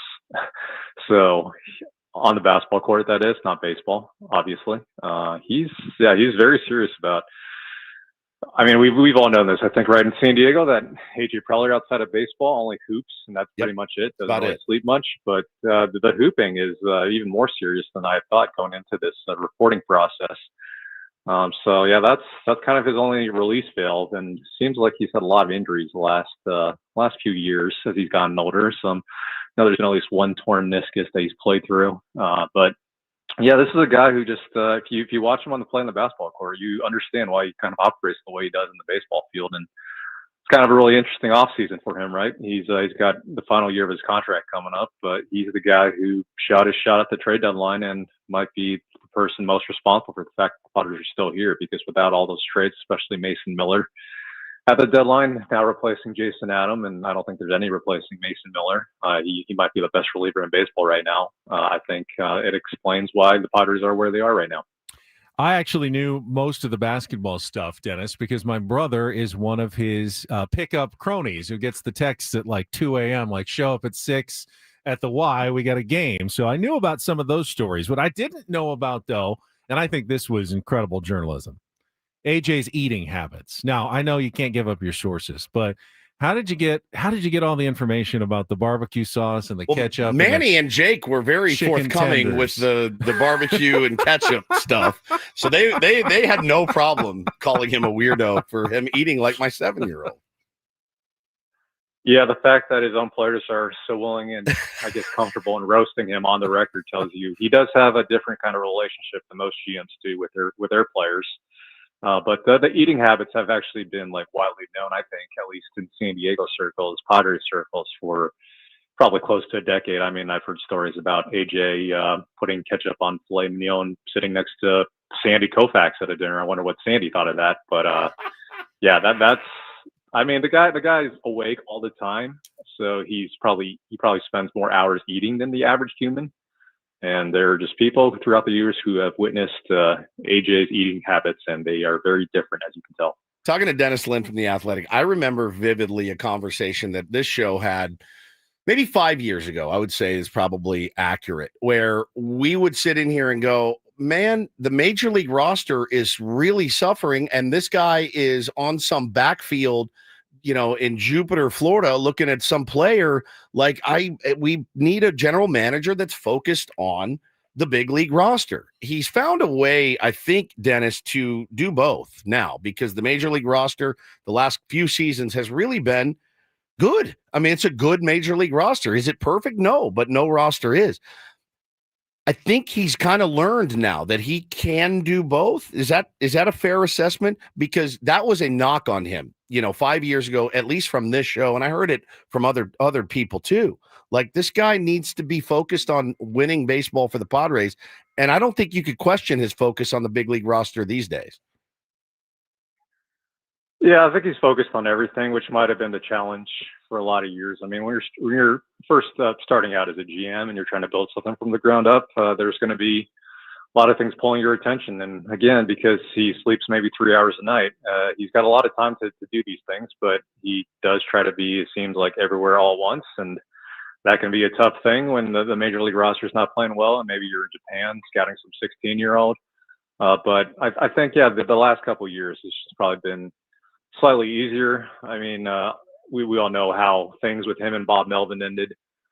Just there wasn't a lot of cohesion there. And yeah, he's found another veteran manager who seems to do a good job of handling the major league coaching staff and the roster. So maybe there's a little bit more delegation there. But I still think, I mean, AJ was in Japan not too recently, if you read in the story, practicing with a basketball team over there, just because he's been invited to watch NBA and college team practices. And I know, like, there's been at least one time where he's like, no, I don't want to watch you guys practice, I want to play with you guys. So he's still doing his thing out there. But I think, yeah, he's learned over the years there maybe needs to be just slightly more balance. That includes his own employees' lives, and the fact that they have weddings and holidays to celebrate and anniversaries. And I think he's gotten slightly better at that, but he's still going to be who he is, which is probably the most tireless and some people would say insane worker among GMs in baseball. I was just going to ask you, because holding it so tightly at the top, right? You're holding everything so tightly. You're texting your people at all hours of the night. It after getting a little bit of wisdom, has he been able to let go a little bit? I have never questioned that man's desire to bring a World Series championship here. Never once. Never once. I know that's the ultimate goal. Has he been able to let go a little bit and maybe let Schilt pull more strings and learning from the mistakes of the past with Tingler and Bob Melvin? Do you get that sense that he is a little bit more hands off now than he used to be? Yeah, with managers, certainly. Part of that's just, the personality of each manager, and Schilt holds things, I guess you could say, pretty tightly too. So maybe AJ's backed off in a few certain areas, but he's always, given his managers leeway to manage games as they mostly see fit. I think even with Bob Melvin too. Yeah, I mean these two guys, the last two guys he's had are veteran managers who know what they're doing. And the last few before that, maybe not so much. So there was more, I think, I don't know if you want to call it hand holding or micromanagement or whatever term you want to put on it. But I think, he has backed off a little bit. And I know this time of year, even post trade deadline, like August, September, those months can drive AJ crazy because there's not as much to do. So that's why he might be in Japan for a couple weeks, trying to look for the next Shohei Ohtani, who, he once spoke about 7 minutes of Japanese too. And from what I've heard, Ohtani came up to him afterward and asked him a follow-up question, and AJ had nothing for him. He just kind of shrugged because he had just memorized those 7 minutes of Japanese, and that's all he had. But that's pretty amazing that someone could do that. Dennis, we'll know the answer here in less than 15 minutes when I believe the rosters have to be decided on and announced. But how difficult do you think this final couple of decisions are for the Padres, specifically with Elias Diaz and potentially a third catcher, whether it's Luis Campusano or Martin Maldonado, and who's not going to make the roster, in your opinion, if that is the case? Yeah, potentially really difficult, right? Because if you're going to carry potentially three catchers and Diaz, you still want him ready for the series, but maybe he's not ready to go. Freddie Fermin, I think, could easily be catching all three games of this series, and that'll be interesting, especially with Nick Pivetta, who's thrown to Diaz all season. But that could mean, if that's the case, three catchers carrying one fewer infielder, maybe one fewer outfielder, maybe one fewer pitcher. So there's a lot of avenues that could go, but I think that the catching situation is just maybe the most crucial right now, and that could lead to some ripple effects throughout the series. But I think that's just the wrench that they got thrown late, and they just have to adjust to that. But I think overall they feel pretty good about how the roster finished September, despite obviously the unfortunate injury to Ramon Laureano. But I think the catching thing is what I'm most interested to see, and just like you said a few minutes here. But Dennis, if Diaz isn't ready to catch Nick Pivetta today, why is he on the roster? Just the backup catcher to Freddie Fermin instead of Luis Campusano or Martin Maldonado? Like, that's why he's here, I would imagine, would be to catch Nick Pivetta. I don't know how his workouts went yesterday, if he was able to swing it, throw down, all those things that are fairly important for a guy taking up a roster spot. Exactly. Yeah. To your point. If something happens to Freddie and, you're relying on Luis Campusano or even Martin Maldonado, who, has not been in a major league game in a couple months. That's not a good situation. So it's just insurance, right? As anything happens to your starting catcher, especially in the playoffs, that's not a good thing. But it's even a worse thing if you don't really have any viable options to back him up. But yeah, I think, Freddie could very well try to pull off what Austin Nola did in 2022 when he caught every single inning of the Padres postseason. But yeah, I think if Diaz isn't ready to today, but tomorrow, I think they would still prefer to have him on the roster for sure. Fair enough. Dennis, appreciate it. Hopefully we'll get more visits with you and the season continues into the postseason. But if not, we appreciate everything you've done all year long, and good luck this week.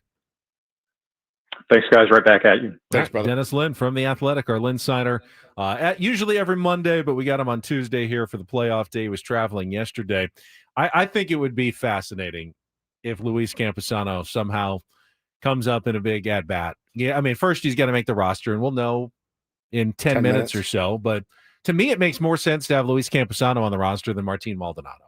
Me too. I think so. Did he when he was in AAA and he was hitting all those bombs? Was he everyday catcher? Or was he playing first or DH? He was catching a lot. He was doing some DHing, but I think he was doing some catching. You don't want him to catch, clearly. You want Freddie Fermin can catch all 3 days. No doubt. And then, hopefully by then Diaz is ready to come back for a division series. So I'm not too worried about the catching situation. But if you needed a backup in an emergency, obviously Luis Campusano can catch a few innings in an emergency. Whatever. If, Freddie Fermin twists an ankle or something, you can go and put Luis Campusano in. The question is, should he be there already? Because you need a right-handed bat. And he was a masher in AAA. Should he DH? We throw out the numbers in the regular season for the postseason. Throw out his 0 for 21. You throw out everybody's. Everybody's numbers get thrown out. I'm not expecting him to be a star, but he's a right-handed batter pinch hit against a team that has a lot of lefties, And, that might be something you need. I mean, it's so baseball. It's so baseball. Are you kidding? Like, it's the storylines, we don't know what they are yet, but that is one that you would absolutely believe, and it would be fantastic. But, again, if Elias Diaz is unavailable to catch Nick Pivetta today, if he's unavailable today, tomorrow he's miraculously going to be better. I don't know. Like, why would you, if you have Campy, just do it. Just do it. We'll find out. I believe in 7 minutes, the Padres need to turn in their rosters to the National League, to Major League Baseball for the series. And you can change them, but if you drop someone off, then they're not eligible to return for the postseason, I believe. At all. Yeah, so you can change it, but once you take someone off in the middle of a series, in the middle, yeah, they can't come back at that point. So WJ says you cannot ignore an 0 for 0 for. You can. It doesn't matter now. He's 0 for 0, just like Fernando Tatis Jr. is 0 for 0. 0 for 0.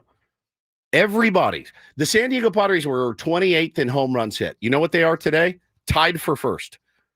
They're tied for first place. Or tied for last place, however you want to look at it. You don't need to be the leader in home runs for 162. No, you need to do it for Can they do 13 games? For 3 games right now, right. 2. That's it. If you out-homer the Cubs in the next 2 days, there's a good chance you're sweeping this series. Correct. And you can do it for 2 days. You may not be able to do it for 162, but you can definitely do it for 2. Yeah, man, 0 and 0. Everybody's 0 for 0. Can get a hit today if he's on the roster. Yep. I don't know if he'll be there, but we'll find out momentarily. We'll come back. More from Chicago. Postseason Sammy Levitt's going to join us. We'll also play Take on Woods, all coming up here on 97.3 The Fan. Don't go away.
Playoff Tuesday here in America's finest city. Very excited. Very excited. A couple hours left to go of the program. And, we're just going to get through it as best we can. And then we'll have all the coverage and information for you tomorrow, hopefully talking about a Padres victory over Matthew Boyd and the Chicago Cubs at Wrigley Field today. I'm Woodsy, Adam Klug filling in for Paul today. Paulie is moving. His movers should be arriving right now. Hopefully they're on time and ready to roll. Ben Higgins, your friendly neighborhood sports anchor, joins us as well. You just surprised me a little bit. I just surprised myself a little bit, to be honest. Got a text from a buddy. We have Sammy on hold? Yeah, we have Sammy. But tell the story quickly. Well, quickly. Yeah. I got a text from a friend of mine, Billy, who's a huge Phillies fan, but he's got 3 boys. His boys are incredible. I've coached one of them, Jay, for a couple years, plays baseball with Bo, football with Bo. Billy writes to me this morning, I didn't see my first playoff game till I was 11 in 1993, and then not again until 2007. More teams now, but still, I'm springing my boys from school for the game. And I go, I'm going to do the same. You inspired me. And he said, that was my goal. So I called my wife just now at the break and said, what do you think? Should I spring the boys for this playoff game? She goes, yes. Did not even hesitate. You guys heard it was on speaker. She goes, yeah, do it. Spring them. I'm like, all right, done. So I'm going to go get them. Hopefully I won't regret it. Hopefully they understand it's playoff baseball. Dad's going to be locked in. Hopefully they get locked in a little bit. But, yeah, why not, man? Special day. I don't remember. I did not get sprung from school when the Padres played the Cubs in 1984. They were definitely during school. They were day games. Cubs didn't even have lights, so they had to be during the day. I don't know if they were on TV, though, back then. They might have just been radio-only games at that point. So, hey, you know what? I think they will remember that. It'll be a nice memory for your boys. Let's be honest. They're just excited to get out of school. True. I mean, come on. If they watch 15 minutes of the game, I'm going to be surprised, but I'm going to do it anyway. All right, let's go out to Wrigley Field, that same Wrigley Field where the Padres took on the Cubs in 1984, where we are joined right now by postseason Sammy. Sam Levitt joins us live from Chicago, presented by David P. Shapiro, criminal defense attorneys facing criminal charges. Trust David P. Shapiro and his team, helping clients regain control since 2010. Visit davidpshapirolaw.com. David, sorry I butchered your name twice. A few times, yeah, I know no big deal. David pretty well. David. I'll get that right tomorrow when Sammy joins us again. He's very nervous. Sammy, good morning.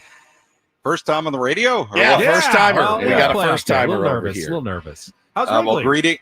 Greetings from the friendly confines of Wrigley Field. I think something that stood out to all of us. I mean, if you were expecting this series to be, early fall weather, late September, October weather for this series, you're not getting it. It could not be more beautiful the last couple of days here at Wrigley. It feels like summer, quite frankly. I'm in a polo and didn't even bring a jacket. That's how nice it is on the north side of Chicago this morning. So it's going to be really nice weather. I will tell you, I was down on the field yesterday during the workout, and even during that on the field, you can feel the winds whipping around at different times. So you can only imagine what it does to fly balls. But everything is good here at Wrigley, and we are getting ready to go for game one. Oh, so excited, Sammy. I tweeted it also. I said every fan base should know what this feels like, right? Like you think about the teams that didn't make it in, and you're like, God, this is such a phenomenal feeling. And other fan bases should absolutely know what this feels like. And Padres fans, I don't ever want to take it for granted. I think it's just a really special thing. Nothing like playoff baseball, Sammy. And playoff baseball at Wrigley Field, it's my second favorite city in the entire country.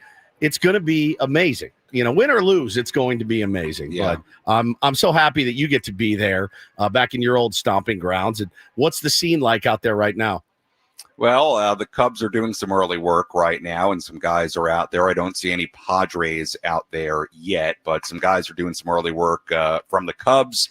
I'm sure they'll take batting practice, and then the Padres will take batting practice. We are scheduled to hear from Fernando Tatis Jr., Mike Schilt, Dylan Cease later on today in the press conference room. It'll be interesting to hear those guys talk. Dylan Cease, obviously, maybe a little bit of a surprise to some of us that he is the game 2 starter after all the chatting we've done about it over the last couple of weeks. I will tell you, yesterday at the workout, the Padres went through a really extensive workout, and they had the opportunity to work out a little bit earlier in the day, right around when today's game was going to be, right around 2 p.m. And I do think there was a purpose to that. Now, I don't know the exact details of it all as far as, was there an option to work out after the Cubs did, because the Padres worked out earlier, which from my experience in the postseason is a little bit different than usual. Normally the home team will work out first and then the visiting team will come after. This was different yesterday where the Padres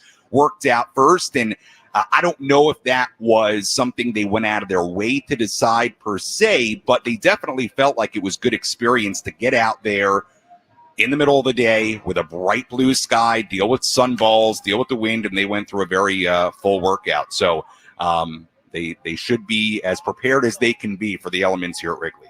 Sammy, Chicago, also a really good food city. What did you enjoy last night? Deep dish, hot dog, a steak, anything special? We a handful of us went to Lou Malnati's last night, so we had some deep dish pizza, which was good. I had a sausage slice and a pepperoni slice. That was good. You got two down? Yeah, I got 2 slices of Lou Malnati's. Yeah. Oh my God. I was hungry. I didn't eat. I didn't have time to eat much yesterday. Honestly, I had some grapes in the morning. I didn't have much until then. Just grapes. So I did get down 2 slices. That was good. That's about it so far. I got a quick coffee the last couple of mornings, but that's about it. We'll see where look, that is the nice thing about the day games from just, I think, everybody who's working perspective, is you do get the free nights in Chicago. I know it's not everybody's favorite from a fan standpoint, and having it in the middle of the day on a Tuesday and Wednesday isn't the best for a fan. I totally get that. But from my perspective here in Chicago, it is not the worst thing in the world, I'll admit. Do we have a roster yet? No. Well, I don't think so. Mike Schultz said yesterday that they were due by 10 a.m. I don't know if he was talking about Central Time. Admittedly, I don't know the exact time off the top of my head that they have to be in by, but I would imagine it's going to be pretty soon. On that front, I'll tell you what I can provide about, some of the things that went on here yesterday. Elias Diaz did get a workout in on the field. He was in catcher's gear. It was quick, and then he went inside the clubhouse. I personally did not see Elias hit on the field yesterday. That doesn't mean he didn't, but I didn't see it. Luis Campusano is here and took batting practice yesterday. I've not seen Martin Maldonado. Did he get a hit here yesterday? Did he get a hit in BP yesterday? Yes, he did. did. Okay. All right. He took a fine BP round from what I saw. Good. I can tell you Elias was on the field yesterday, and I'll tell you Campy is here. I have not seen Martin Maldonado. Obviously, it's been reported that he's going to be at least around.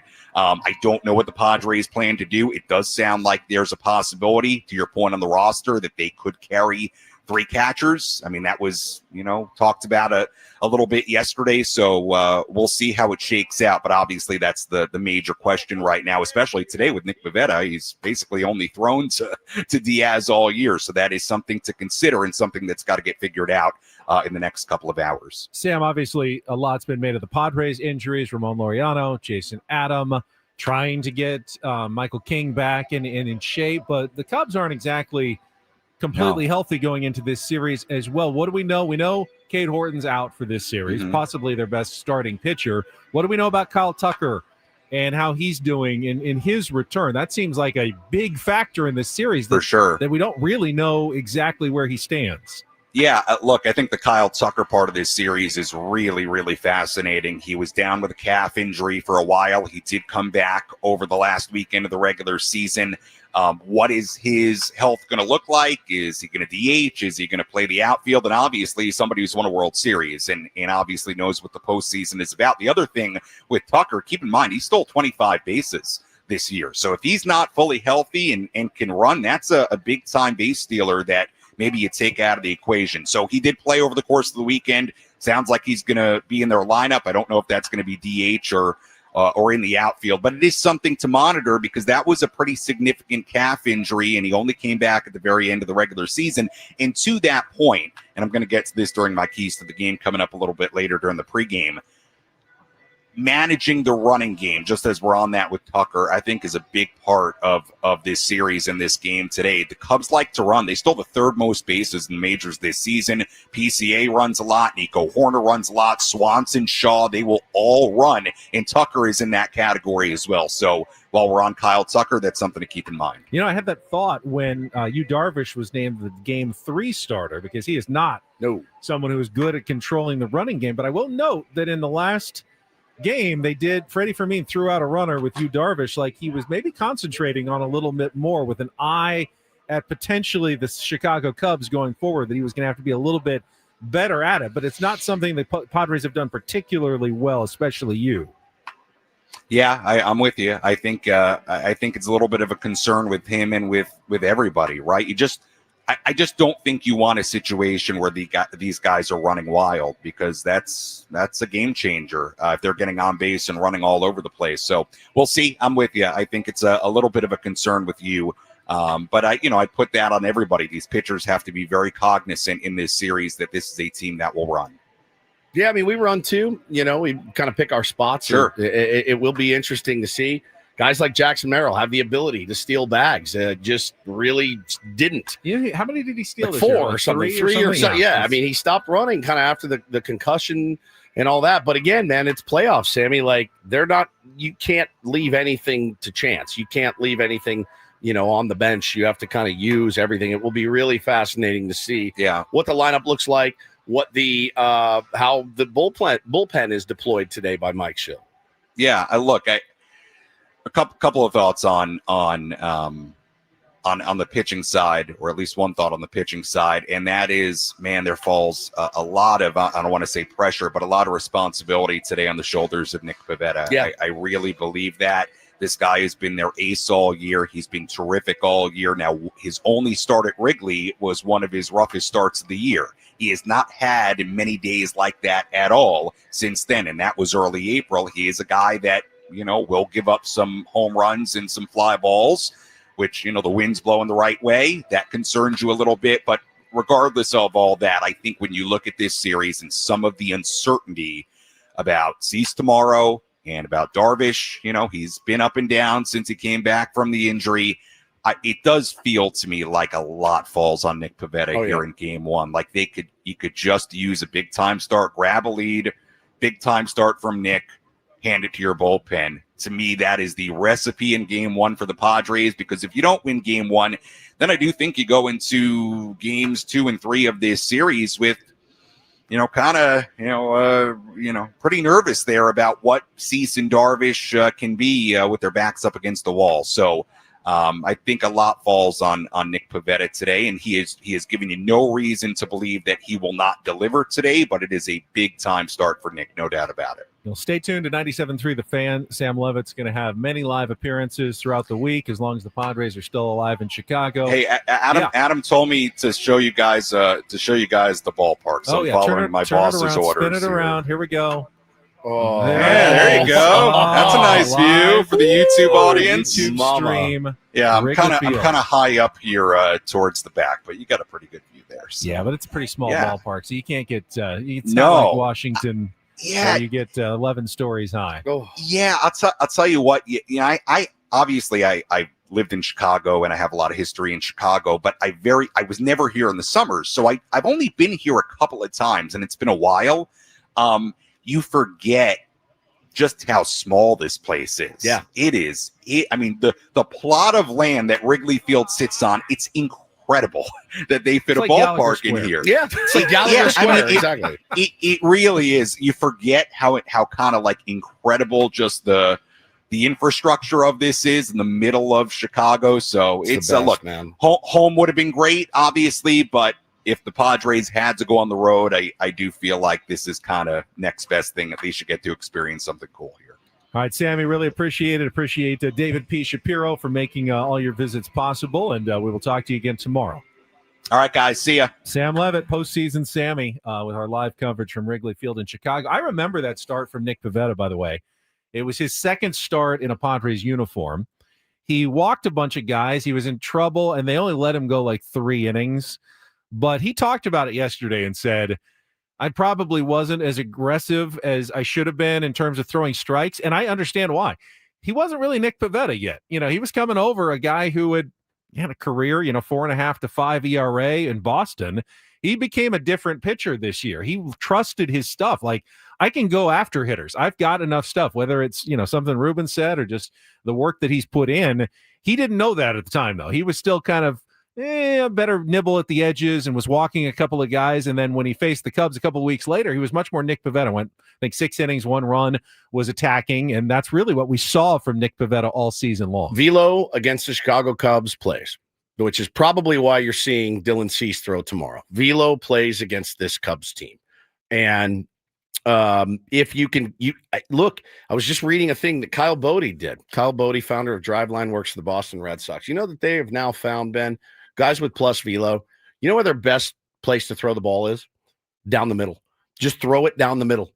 Throw the ball down the middle of the plate. If you have elite velocity like Nick Pivetta does, like Dylan Cease, you are better served, better results throwing the ball down the middle. Who would have ever thought baseball would have gotten to that point? Sure, little league, high school, college even. Now, throw the ball down the middle in the big leagues. Throw it down the middle. Best pitch in baseball, Mud says it all the time. Strike one. Strike one. Get ahead. Don't fall behind. Don't get into hitters' counts, and then they can pick and choose what they want to swing at. That's a huge advantage. Now, if you get ambushed once or twice, give up a solo home run, not the end of the world. Not the end of the world. Yep. We'll see. I do think Mason Miller, I picked him last roundtable as my kind of key to the series, and part of that is that velo. He was named the National League Reliever of the Month this morning for what he's done. Just insane.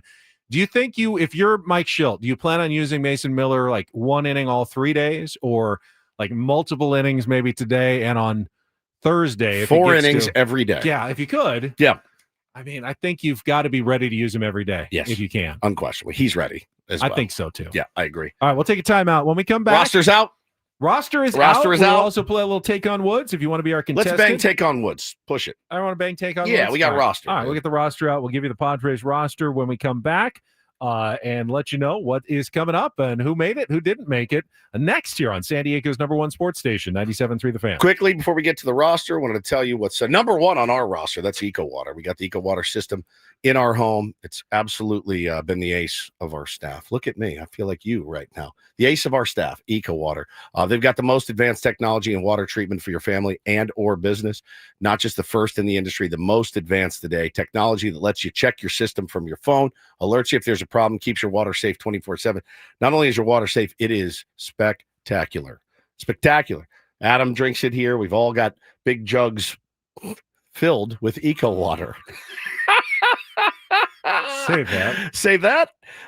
Listen, here's the other part people don't think about. Hard water isn't just rough on your skin. It is destroying your plumbing, your appliances, your water heater. If you ignore it, imagine doing a whole home repipe, just $24,000, guys. Piece of cake. That's why we went with Eco Water SoCal, the best water that you can drink. Try the Soft Life and alkaline water, now just $9.95 a month. 760-350-3338 or visit ecowatersocal.com. Tell them Woodsy sent you. Fill your big jugs with Eco Water. Not everything in life should be hard, especially your water, keeping it soft since 1925.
and this pool on this roof. This is all for you. The all-new Hamul Casino Resort, now open.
Tinfoil hat, everybody.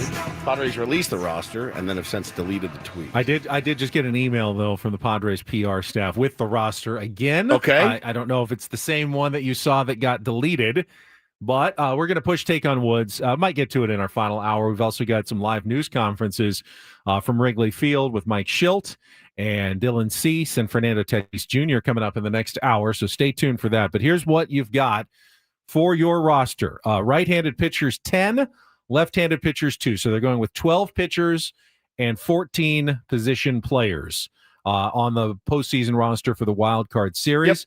The righties, Dylan Cease, Yu Darvish, Jeremiah Estrada, Michael King, Mason Miller, David Morgan, Nick Pivetta, Bradley Rodriguez, Robert Suarez, and Randy Vasquez. So both starters who aren't in the rotation, Michael King and Randy Vasquez on the roster. No Yuki Matsui. So only 2 lefties, Adrian Morejon and Wandy Peralta in the Padres bullpen. No Kyle Hart. We knew that when he got sent down over the weekend. Catchers, very interesting. 3 of them. Freddie Fermin, Martin Maldonado, and Luis Campusano. No Elias Diaz. So apparently he was not responding well enough after tweaking the oblique muscle over the weekend. He will be left off the wild card roster, which means Freddie Fermin will catch Nick Pivetta for the first time this season today in game 1 of the wild card series. Big crash course probably going on between those two in the last couple of days, trying to get on the same page. And very interesting, Martin Maldonado, who has not been with the team since he was DFA'd back in July, was then signed to a minor league deal, but did not do any catching in the minor leagues. He was working out, but has not caught a game since July, makes the playoff roster. And Luis Campusano, who didn't catch a major league game all year long, also makes the major league roster, despite also going 0 for 21 in the regular season. So two surprises right there, Padres catching-wise. Infield, Luis Arraez, Xander Bogaerts, Jake Cronenworth, Manny Machado, Jose Iglesias, and then both Mason McCoy and Ryan O'Hearn. And then outfield, Bryce Johnson, Jackson Merrill, Gavin Sheets, and Fernando Tatis Jr. Okay, here we go. Now, again, So no Will Wagner. No, Will Wagner's on there. He is not on this one. He was that's on why the first That's one. why they deleted it. He is no longer on there. He's like, oh, so close. Not sure who they added or if they just had too many names on there, but no Will Wagner according to this. It's, I'm seeing people in the chat going, why are we carrying 3 catchers? What a waste. For who? Who would you want? Who are we leaving down that should have been up other than maybe a left-handed pitcher? And who? Kyle Hart? So my thinking is Freddie Fermin is going to be asked to catch all 27 innings. Correct. And I don't think they're looking at Luis Campusano as a catcher. I think they're looking at him as a right-handed pinch hitter. That's what he is. Now, again, would have been nice to see some ABs down in the last couple of weeks of the season. I but don't think they want Martin Maldonado taking any at-bats. Correct. So if Freddie Fermin went out of the game for some reason, Martin Maldonado could catch until he came up, and then you might see Luis Campusano hit for him and then go in for like an inning tops or whatever at the end of a game if they had to do it that way. Yeah. I don't think they're going to want Campusano behind the plate, but he's there in an emergency if they need him. Martin's your backup defensive catcher. Other than that, it's going to be Jay Cronenworth as your backup catcher. So I think, I think that's based on the depth that we don't have. There's nobody that's on this. There's nobody left off the roster that I'm lamenting. Not even a little. I'm not lamenting Kyle Hart or Yuki Matsui being off the roster. I'm just not. I know that they're left-handed. I was looking at what the Cubs do to left-handed pitchers. Well, go figure. Their righties mash left-handers. Their left-handers don't really. But like, there's lanes for Morejón with PCA, Mike or Kyle Tucker. They're a right-handed heavy team. They really are. So we're set up, I think, fairly nicely. Is Ian Happ a switch hitter? Or is he just right-handed? I think he's just right-handed. Okay, yeah, they're pretty righty heavy. We're pretty lefty heavy, so it's going to be he's a switch hitter. He's a switch hitter, so you can go either way. So again, like I don't know how many. I don't miss anybody. Who am I missing? You're not missing anybody, right? Yeah, I'm not missing anyone. I mean, you don't use your whole roster in this series you really anyway. don't. It's a short series. If it was a 7-game series, then you're kind of thinking, all right, can Freddie Fermin catch every game of a 7-game series? Yeah. But in this series. Now, if Elias Diaz can't come back at all, then you've got up the creek you've got some issues. Hopefully Elias Diaz a few more days will be fine to come back for a division series, and then you have a different calculus. You got to get there, but you got to get there first, and this makes some sense to me how they are setting it up. I do think it'll be fascinating to see if Luis Campusano gets an at bat at all. The Cubs do have a lot of left-handed relievers. Yep, he's good. He's a very good hitter against left-handers. I mean, he has been on the big league level. Not this year, but in the past, even on the big league level. He hit like over 300 against lefties on the big league level before. He's a valid option for you to come off for a big pinch hit against a left-handed reliever. My only beef with it at all was if this was even going to be a possibility, right? Why not have him up getting ABs at the big league level instead of throwing him into a playoff game potentially? Because didn't Elias Diaz get hurt late in the season, and he wouldn't have made the team if Diaz were healthy? He did, but again, they're not looking at him as a catcher. They're looking at him as a right-handed pinch hitter against a left-handed You're pitcher. saying if Diaz were healthy, then Maldonado wouldn't have been on the roster. Yeah, I think so. Campy right. I think Campy was maybe a possibility either way, right? Because I don't if Diaz is healthy, I still think Campusano's on this roster. So why not have him up a little bit, getting It's an interesting thought. I mean, they had a couple of games at the end where 100%. they could have brought him up and gotten him a few at-bats. 100%. That's my only beef. That's my only beef. But again, I think, and Campy being on the roster, product of Laureano's injury. Yeah, but Laureano got hurt 10 days ago, whatever. Like, there was times he could have gotten some work. He didn't. So we move forward. But yeah, I just there's nobody that we've left off that is not injured that I'm really going to miss at all. I'm actually thrilled I don't have to watch Yuki Matsui pitch. No offense to Yuki Matsui. I'm beyond thrilled. Even if that means we have to go to Michael King to get a tough lefty out instead of Yuki Matsui, I'm okay with it.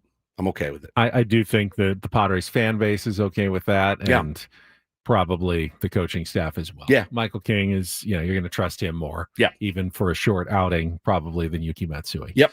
All right, let's take a timeout. When we come back, we've got some press conferences we can get to. Mike Schilt will be the first to speak as soon as he's up at the podium. We will go live. As soon as he's up. At the podium. He's awake. He's definitely awake. You think he's awake awake right now? No, I think he's up right now. Oh, okay. We will go live back to Wrigley Field, hear from the skipper of the San Diego Padres. That is coming up here next with Ben and Woods on San Diego's #1 sports station, 97.3 The Fan. First, though, this is the last day of September.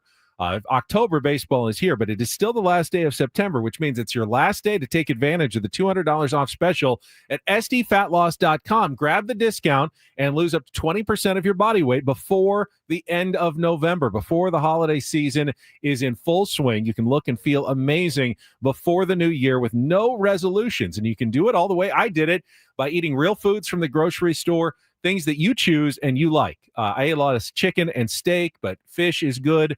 There's certain vegetables that are good. Your counselor, your coach will explain all of this, how you can lose up to a pound of fat per day.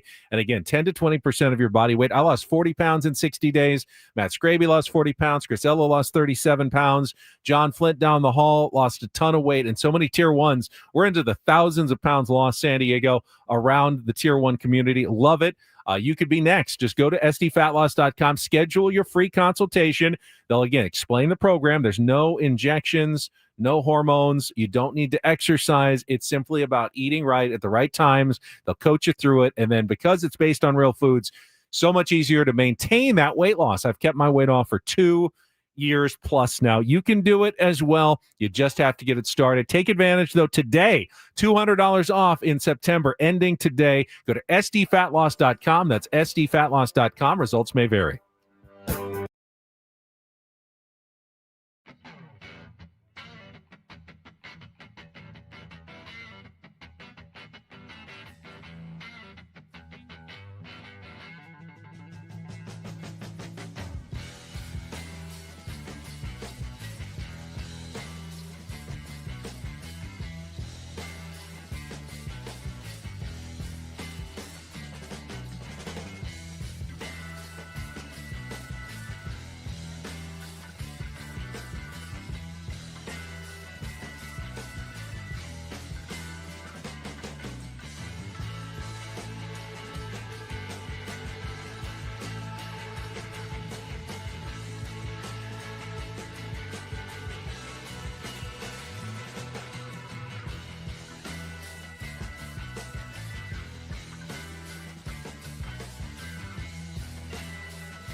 The spa with this. Ah. And this pool on this roof. This is all for you. The all-new Humul Casino Resort, now open.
To watch party coming up tomorrow at Park 101 in Carlsbad. Join Ben and Woods, Braden Sopranet Show, Gwen and Chris Show to watch Game 2 tomorrow from Wrigley. Park 101 is a bi-level sports bar with a rooftop deck, huge screens, got North County's best barbecue, craft cocktails, and we'll be giving away not only autographed baseballs, but our fearless leader Michael has also contributed this beautiful piece that I am modeling on YouTube, a Xander Bogaerts signed Padres jersey that we will also bring along tomorrow to give away at Park 101. It is all presented by Estrella Jalisco Light Mexican Lager.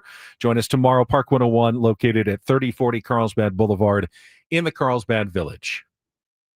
I hope I can get some of that delicious barbecue down because I just had a protein shake. I could barely get it down, and now I'm even having trouble keeping it The nerves down. are real. The nerves are so real. What do you got in your lunchbox over there?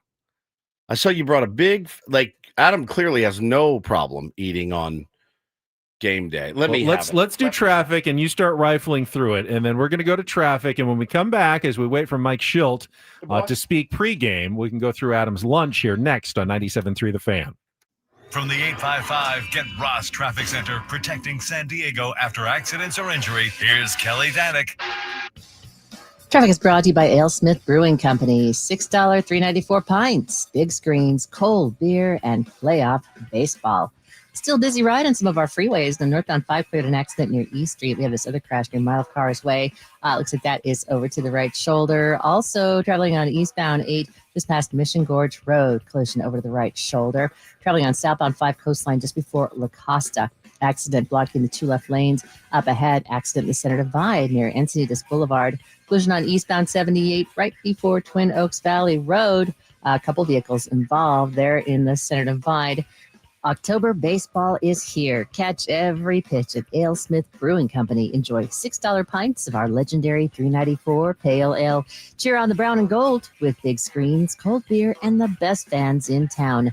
Located off Miramar Road. Ale Smith Brewing. There's no better place to watch the playoffs. I'm Kelly Danick with Ben and Wood, San Diego's #1 sports station, 97.3 The Fan. All right, looks like a fairly full lunchbox over there for Adam. It really. I haven't brought a lunchbox anywhere in years. I haven't either, and I like this one. It's a nice setup. My kids carry one that's similar to school every day. Is the lineup out? No, somebody deleted it. Oh, wait. Lineup is out. Let's go. Let's bang the lunch. Let's go to the lunch lineup. is banged. Lunch we now has have a been banged. lineup. We'll hear from Mike Schilt momentarily to talk about this lineup, but it is set. Oh, God. Here we go. Looks like a fairly normal lineup. Yep. Fernando Tatis Jr. will lead off and play right field. Luis Ariz will bat second and play first base. Okay. Manny Machado hitting third at third base. Jackson Merrill will bat cleanup and play center field. Xander Bogaerts at shortstop batting fifth. Ryan O'Hearn will be the designated hitter batting sixth. Gavin Sheets will play left field, bat seventh. Jake Cronenworth playing second base, batting eighth. Freddie Fermin doing the catching, batting ninth for Nick Pivetta. So, what stands out? Oh, obviously the lefty lane there with O'Hearn, Sheets, and Cronenworth. That's something that immediately jumped off the page. Not saying we can't handle it, but that is something, if you're Craig Counsell, you're like, okay, check. Like that's the lane. They've got three lefties in their bullpen. Yep. Thielbar, Rogers, and Pomerantz. So that's how fitting. All three times. If they come up in the fifth, the seventh, and the ninth, they can deploy their lefties against those lanes if they want. It's a clear potential weakness for the Padres in this series. Yeah, and everyone is on the Ryan O'Hearn should be playing first base instead of Luis Ariz train too. Yeah, I agree. There's nothing you can really say other than we should be used to this and not be surprised by it even a little bit. But that lane does present some interesting issues. It really does. Have not seen the Cubs lineup yet. But yeah, to go lefty is certainly an interesting choice. I really hope it works. So Mike Schilt is going with consistency. No one should be unfamiliar with their roles in this game. You got your best players in there, right? Your best players. I think Sheets had been batting ahead of O'Hearn lately, but he's been cold, so they dropped him down a little bit to seventh as opposed to sixth, but you still have them all in the same lane there. Yeah, they're all in the same lane. They've been flip-flopped a little bit. But yeah, hey, listen, it is what it is. It's playoff baseball. Get a job done when score more runs than they do, and you're fine. I don't mind Luis Ariz at number 2 now. I complained about it along with some of the other hosts on this station earlier in the season. Guy's on a 15-game hitting streak. He's had many multi-hit games lately. I want him batting fairly early in the order right now. Sure. You're going to be relying on him. Your best chance to go forward is for Luis Ariz to continue to hit the way that he has hit. He's hit like a batting champion. My complaint earlier in the season was he wasn't hitting like a batting champion. He wasn't walking and he wasn't getting hitting on base. Yeah. So I was thinking bottom of the order, but he's been hitting a lot lately. This would not be the time to move him down now. So I'm okay with that. Definitely concerned. As for the defensive, choice, I know what the metrics say, at least the ones that we see. Padres metrics have, Mike Schilt has said many times, our metrics basically say otherwise. They say Luis Ariz is the better defensive first baseman. Internal metrics that we don't get to see. Mike Schilt has said Luis Ariz is not only the Padres' best first baseman, he's the best first baseman in the National League, according to the Padres' internal metrics. Okay. So, I mean, would you play the best first baseman in the National League if you had him? I think you would. I don't know how they come up with their metrics. My metrics tell me I look a lot like Matthew McConaughey. The regular Your internal metrics? My internal metrics. The other people's metrics say I look a lot like Kevin James.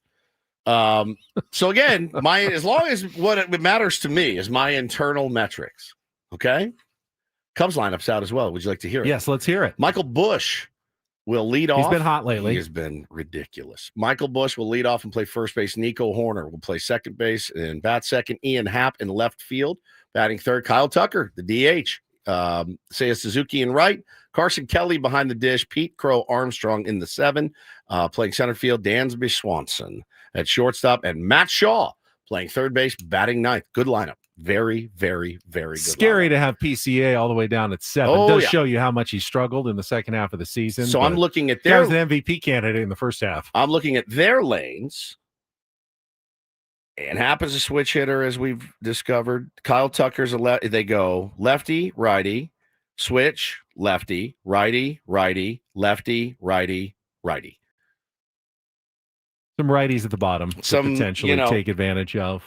Padres have some good righties in the bullpen. It's deep. It's a good lineup. It is. It's I mean, very. that's always been their balanced. biggest advantage. Yep. The lineup depth that they have is better than not just the Padres, but most teams in baseball. Yeah. It's what got the Cubs to the playoffs this year was their lineup depth. So they're going to be relying on those guys at the bottom of the order to come through for them and offset, the Padres' advantages in bullpen and star power that the Padres have at the top of their lineup. Yeah. Jake said, Ben, there's no way to say that and not laugh at you when you say, when you have the best first baseman in baseball, wouldn't you play him?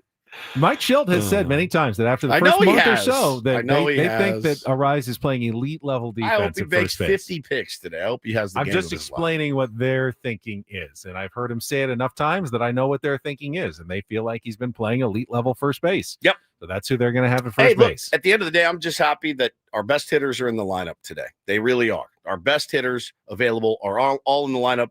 Would I have deployed them differently? I don't know. Maybe. Just to break up that string of lefties, but hopefully it doesn't come back to haunt us because, O'Hearn hits lefties really well. We'll be okay. We'll be okay. Just got to score more runs. I'm not crashing out East County, Chris. I feel fine. I'm just about to vomit protein shake, but other than that, I'm good. I'm glad you're good. Yeah. This is also prediction season as we wait on Mike Schilt, and I thought I saw the best prediction this morning from Grant Brisbee in The Athletic, who has decided that no one is going to win the World Series this year. It's probably pretty good prediction. This actually would be the year that it happens. And he wrote what I think is the greatest paragraph of He's the so postseason good. so far. It says, the Dodgers look gassed, and their bullpen is a science experiment. The Yankees' bullpen is also shaky, and so is the Blue Jays. Upon closer inspection, all of these bullpens are shaky, although the Padres have a great one. That's important because it helps paper over the fact that the Padres had 5 of the least productive lineup spots in baseball. I won't even get started on the Guardians lineup because you, the person reading this, are hitting leadoff for game 1, and I don't want you to get discouraged. The Tigers have lost 14 of their last 13 games, give or take.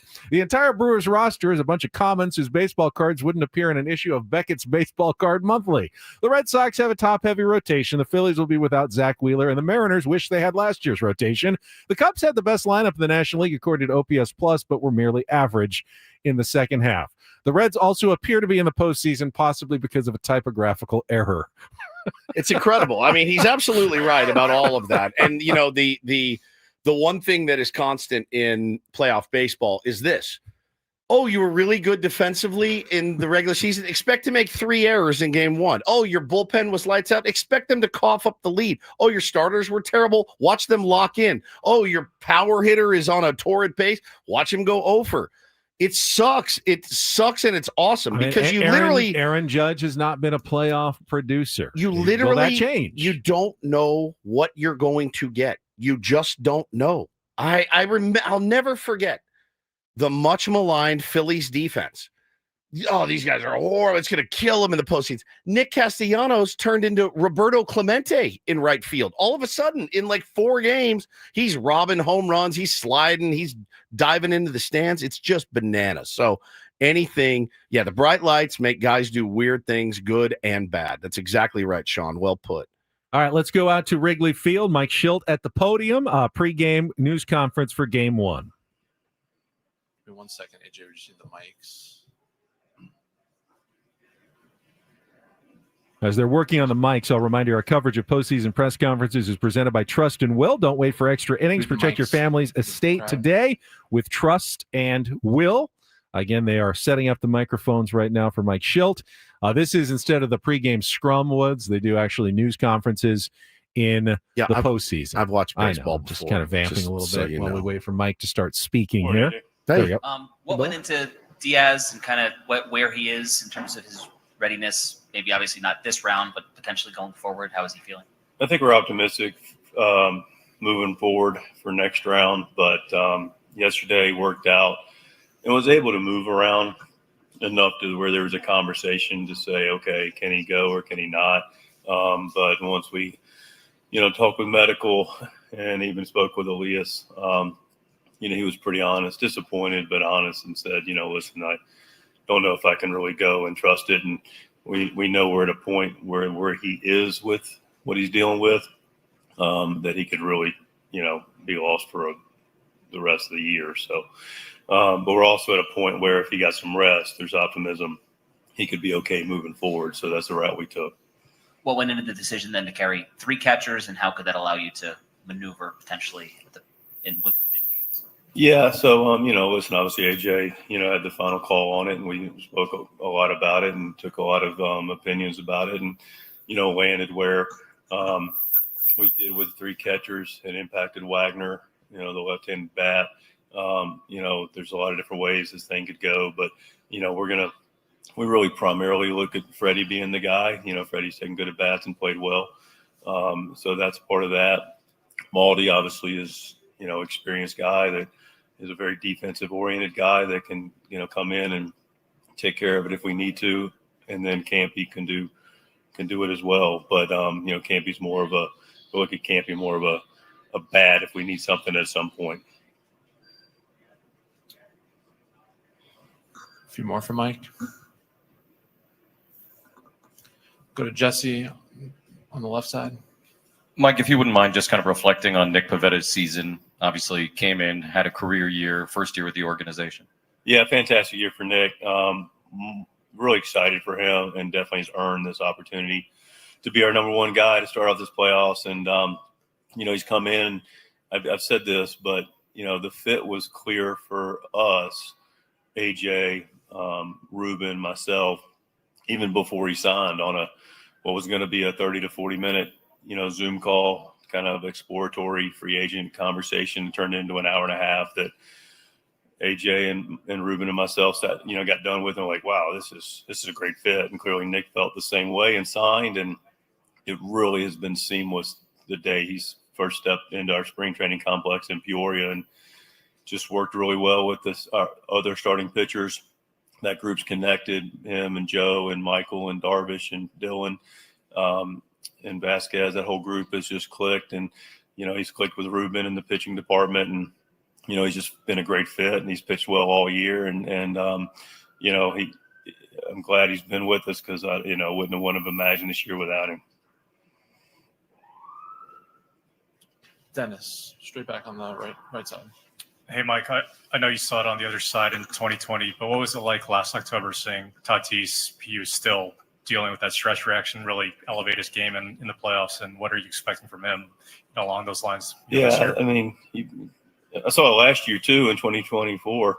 He was pretty good and dominated. So on the other side in 2020, in the playoffs and the wild card series, he's a dynamic force. He just is, and he's the kind of guy that appreciates this moment. We got a lot of guys that, as the lights get brighter, they shine more. So he's definitely the head of that class, and here we go, and excited to watch him go play. Steve on the left side. Hi, Mike. I'm not suggesting you're all stressed out about facing the Cubs, but on the eve of the playoffs, like, what's the last thing you're thinking about the Cubs that makes them worrisome to play? What's the first thing you're thinking about in the morning about these Cubs? Yeah, I think we're in awareness. I mean, listen, they're in big picture, they're a good team. They're well managed. They're talented. They clearly have improved their bullpen since we saw them in April.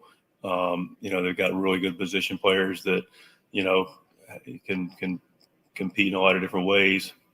But Boyd, the starter's very, very good pitcher. They got a nice ball club, so it's really nothing specific. There are specifics to things that we are aware of, and how we're going to compete and think about managing the game. There's not one thing that goes, oh my gosh, let's worry about that in particular. I don't know if I'd tell you if there was anyway, but it's more the total. They got a nice team. We got to respect a lot of what they do, and but we got to take care of what we can take care of. Go to Jeff all the way in the back on the right. Mike, Diaz has caught all of Pavetta's starts. What's the challenge with getting Fermin in there, and maybe what's the preparation been like? for him to kind of take over? I don't think it's a huge challenge. I mean, it's, even speaking to Nick prior to yesterday, listen, he's got a good working relationship with Diaz, but, Nick also said, look, I have thrown to other people before in my career. Freddie's, called a lot of guys. I don't think it's going to be a real challenge to, Nick can think and do for himself. Freddie understands the lineup, and I think they'll work really well together. That was Mike Schilt live from Wrigley Field in Chicago. We're going to take a quick top of the hour timeout. When we come back, we expect to hear from Dylan Cease, the Game 2 starter. A surprise for some people, but he will talk ahead of tomorrow's outing. Of course, we're all leading up to Padres Cubs playoff baseball at noon today here on 97.3 The Fan. Don't go away. Ben and Woods continuing next year on San Diego's #1 sports station, 97.3 The Fan.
Working on executing pitches, just having a high level of focus and intensity with everything I'm doing. And at the end of the day, just, treat it with as much intensity and focus as I can. Far left. Dylan, you got your first taste of postseason baseball playing for a team in this city. How has your kind of idea of pitching in the playoffs kind of evolved as you've gotten more experience doing it? Or are you still just as excited as the first time? No, I think it's, it's obviously very exciting. It's always higher stakes. It's always, more in the line, which is fun and exciting. So, I'm viewing it the same way. I want to have, some better results than I have had, but I'm excited. Go to Jeff in the back on the right side.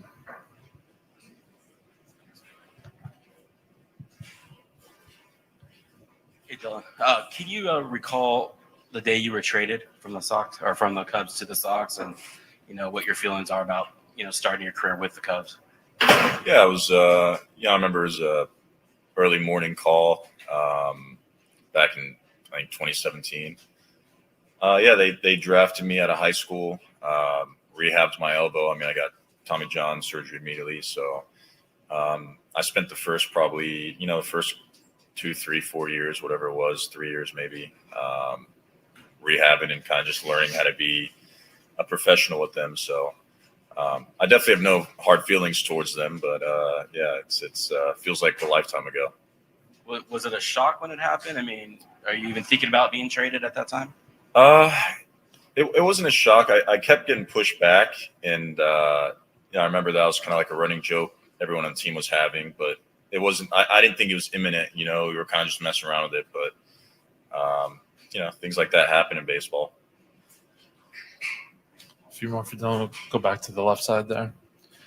Dylan, this Padres team has a lot of postseason experience, a lot of guys who have played in the postseason. What has it been like being part of a team, whether last year or this year, with a bunch of guys who expect to be playing at this time of year?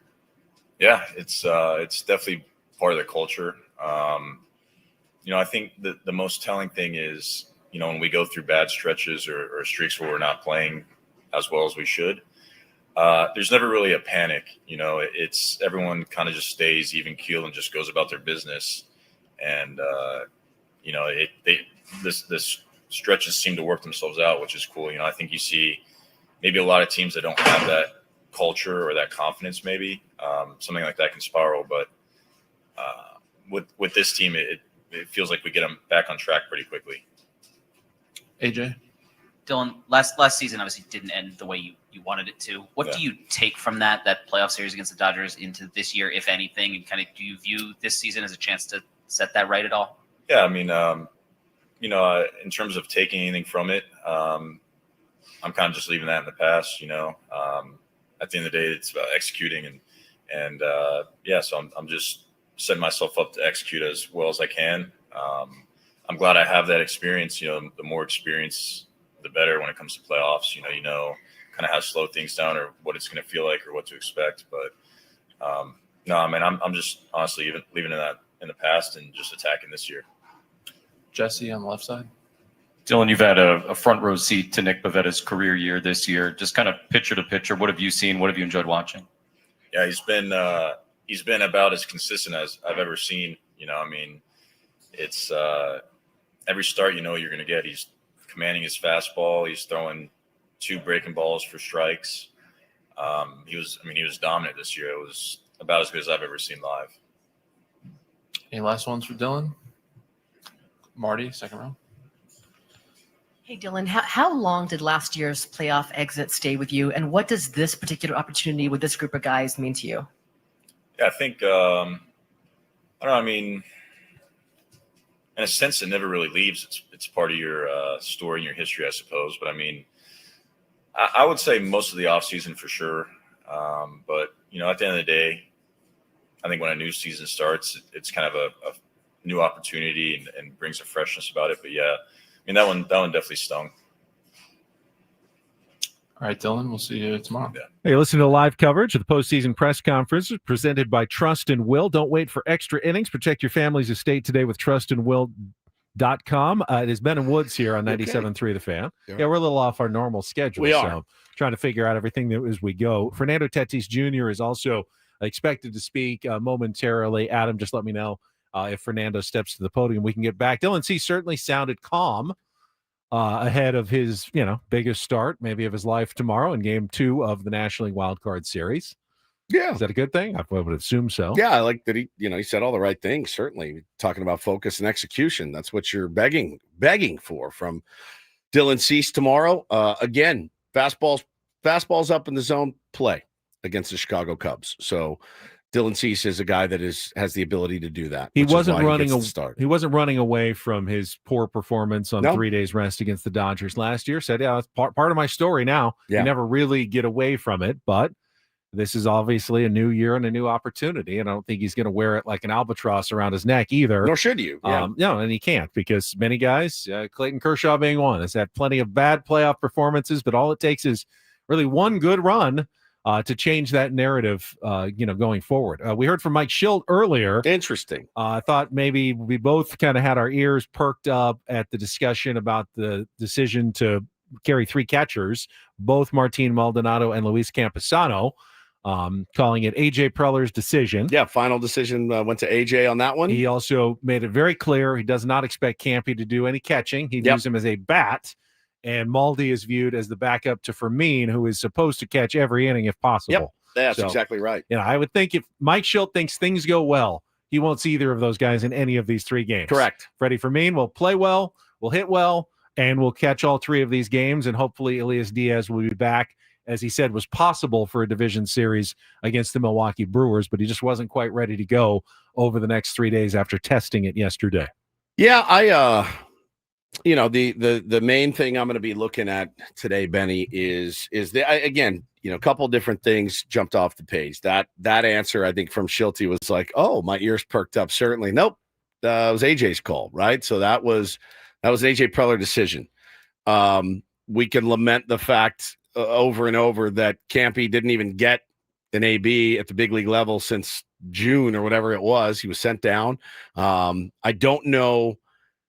I mean, if you get to a situation there and it's the 7th inning, and let's say Gavin Sheets' spot is coming up and they have a lefty in there who just got Ryan O'Hearn out and it's his first batter he's faced, do you make that switch right there? Do you pull the trigger and go with Luis Camposano if you're Mike Schilt? If you don't, why is Luis Camposano on the roster? Correct. Why is he there? That's the spot. I guess he can be an emergency catcher, whereas Will Wagner probably can't. Correct. But again, you never really think about him catching. You think about him as your right-handed power bat, which he displayed in AAA at a prodigious rate. Prodigious. I would say, Brandon, you mentioned Jose Iglesias. I would think if there was a pinch hit, Iglesias would be the first righty off the bench. But remember, you go extra innings, these games can go 12, 13, 17 innings. There's no Manfred man on second base. So you may need your whole roster at some point. And A.J. Preller wanted Luis Camposano to be on that roster. Yes, he did. It's just in case. We'll see if he gets an at-bat. I would put the over-under at 1/2 of one at-bat in this series for Luis Camposano, and I would probably bet the under. Take the under. If that was me, knowing that Mike Schilt's the one making that decision, even though he's there, he doesn't have to use him. Margie says Camposano's a non-factor. Let's stop talking about him. He's on the playoff roster. So by definition, he's not a non-factor. He's on the playoff roster, available to be used, he's breathing dugout oxygen. That's exactly right. He's got a uniform and everything. May not need a glove. But he may need his BGs, his batting gloves. It will be interesting. There's so much interesting stuff about that press conference, about this playoff roster and what it looks like. All right, Adam, you want to take a timeout and wait for no? We're going to stick around here. He gave me the shake me off. Shook you off? Yeah, I was calling for the reliever. He goes, no, you're staying out there. You're wearing it. We need another couple of innings out of you until Fernando Tatis Jr. heads to the podium. So we can continue to discuss Padres playoff roster. Playoff lineup is out for Game 1 against the Chicago Cubs. It does feature a lefty lane at the bottom with O'Hearn, Gavin Sheets, and Jake Cronenworth all in a row there at 6, 7, and 8 ahead of Freddie Fermin. You could have batted Fermin 8th and moved Jake down to 9th to break it up. But I don't know that Jake is any worse against lefties than Fermin is necessarily. He's not exactly, an offensive superstar at the bottom of your lineup. So that's what Mike Schilt's going to go with here. Yeah, it's going to be interesting. I thought maybe there was a potential to even stack some righties. They did not. They're just going to leave it open there. So we'll see. It's certainly, again, if you're Craig Counsell, you look at it and you go, all right, there's my strategy comes into play, and you just hope it doesn't come back to bite you. All right, let's go back out to Wrigley Field. More pregame press conferences. Here's Fernando Tatis Jr. Who wants to start? AJ, down here in the front. Fernando, we obviously know that you've had success in the postseason. I'm just wondering, what particularly do you like about playing on the postseason stage?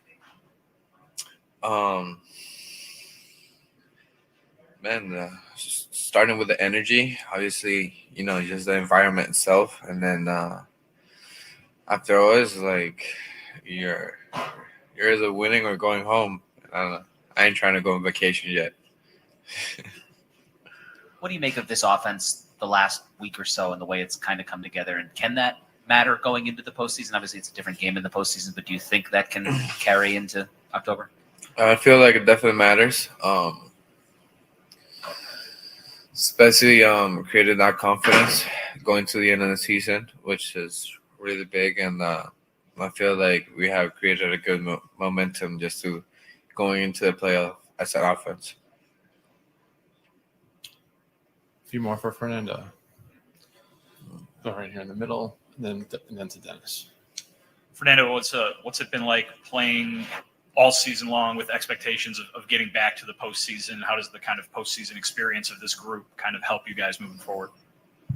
I mean, that's kind of what we want as a group. That expectation, and obviously making it to the playoff is even more important. But just a really good, special group of guys coming together for one mission. And I feel like that's the best part when you're playing to win it all. Dennis. Fernando, looking back now, how different was it playing in front of fans last October as opposed to 2020 when it was still intense, but you had empty stadiums? It's definitely different. I mean, the fans make all the difference in the world, especially roaring stadium. That's what you want. That's the one you want to feel, and having a huge crowd. That's a different game changer. Jesse on the left side. Fernando, what are some of the unique challenges of playing the outfield in this ballpark, particularly in the daytime? Sun, wind, fans. All that comes together, but it's gonna be a fun time here in Chicago. So I'm just looking forward to it. But definitely the sun and the wind playing together is definitely a factor. Right back to Dennis. Yeah, the stress reaction you were playing through last October. Looking back, how do you think you're able to have so much success despite that? And right now, would you say you're 100%? Just taking care of my body. Different season. You just keep learning from yourself as a player, as your body reacts to. But feel like we have found a good way how to keep myself healthy, and looking forward to more years of that. Would you say you're 100% or as close to it as you can be this year right now? Yeah, pretty up there. So yeah. Bring them. We'll go back to Jesse, and then we'll come up here on the right side. Sorry, just back to the outfield thing. What advice might you give somebody who maybe hasn't played a ton of outfield here in terms of that stuff? Are there any things to do that can kind of keep you in a better position? Just simple stuff, like yesterday we practiced at game time, and we were seeing how the sun was playing. So just good communication in the outfield. It's going to be really huge, especially with fly balls in between. Just don't give up on anything, because the wind is just a really big factor over here, and just attention to details. Come up here, second row on the right. Do you have a sense of what it's going to be like here at Wrigley, the atmosphere, the environment for this? It's up there. It's one of the best experiences you can get as a player. Playoff and Wrigley. It's really special, especially knowing all the history this ballpark has, and just looking forward to it. Marty? And I noticed you and AJ and Luis kind of taking in Wrigley Field from the seats a short time ago. Can you just speak to what the messaging has been from your GM through the ups and downs of this long season? I mean, he has our back no matter what. He has created a culture over here, and he's the first one to embrace it. So AJ's definitely a great leader, and just talking about the opportunity that we have being over here, playoff baseball, like I mentioned earlier at Wrigley. It's one of the best experiences you can get as a baseball player, as a front office. Doesn't matter what part of the team you are. It's just a really special moment, and we were just enjoying it together. I think Pedro's got one up front in Spanish. Fernando, el escenario mientras más grande es, parece sacar lo mejor de tu producción. Compártenos un poco lo que significan estos momentos tan grandes que se presentan en tu carrera. All right, that's Fernando Tatis Jr. and our coverage of the postseason press conferences, again, presented by Trust and Will. Don't wait for extra innings. Protect your family's estate today with Trust and Will. We will break down everything you kind of heard there, and I want to look at the other games today. We got a first game starting in about 45 minutes, Woods, in the American League Wildcard Series, so we can take a look at some of those matchups. We'll do all of that coming up, get caught up, and finish up with Ben and Woods going until 10 o'clock this morning on San Diego's #1 sports station, 97.3 The Fan. Gambling problem? Call 1-800-GAMBLER. GEGE 000466. For a full list of games and rules, play at 7 Mile Casino. Visit 7milecasino.com. First, though, if you're looking for somewhere to unwind after the stress of this week, I know some people get a little nervous when they sit down at a card table. Other people find it quite relaxing. You do you, but make sure you do it at 7 Mile Casino. Our card room is the best card room in San Diego. It's upscale. It's comfortable. Smells good in there. It's clean. I mean, that's not a small thing. When you go into a card room, you want to make sure that it's kept up card nicely. room? Yeah, I love a card room here in Green Bay. Check out 7 Mile Casino. Anytime you want to play cards. Right there off Lake Michigan. Yeah, that's exactly right. Blackjack and Pai Gow, poker and Baccarat, Texas Hold'em, all kinds of fun stuff. Smoke-free environment. Not sure if you can eat any cheese curds, but you you can certainly eat 24/7 off the players menu at Sammy's at 7 Mile, including the weekend brunch, which was voted best in the South Bay, Saturdays and Sundays from 9 a.m. to 3 p.m. Go ahead and finish this up. How are you? Just head on down the 5 to 7 Mile Casino, just 7 minutes from downtown.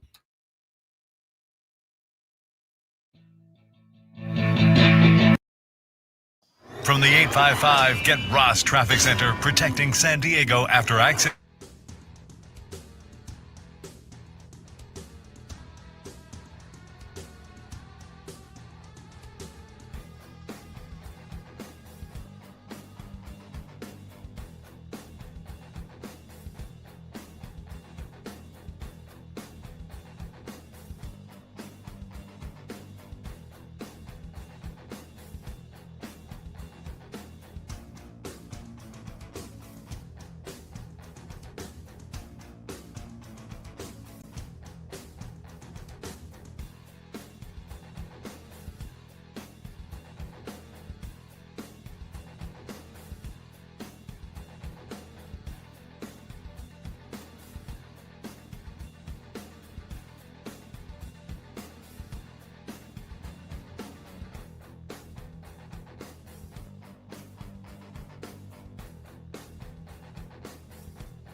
Hey, player, this is all yours.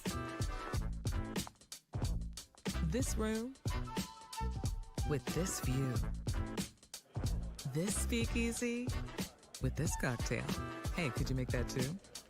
The spa with this. Ah. And this pool on this roof. This is all for you. The all-new Humul Casino Resort, now open.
Games today. I know we're focused on the one, but it's like a baseball orgy. We got three wait. other games, including one that starts in about 40 minutes at 10:08 a.m. Pacific time.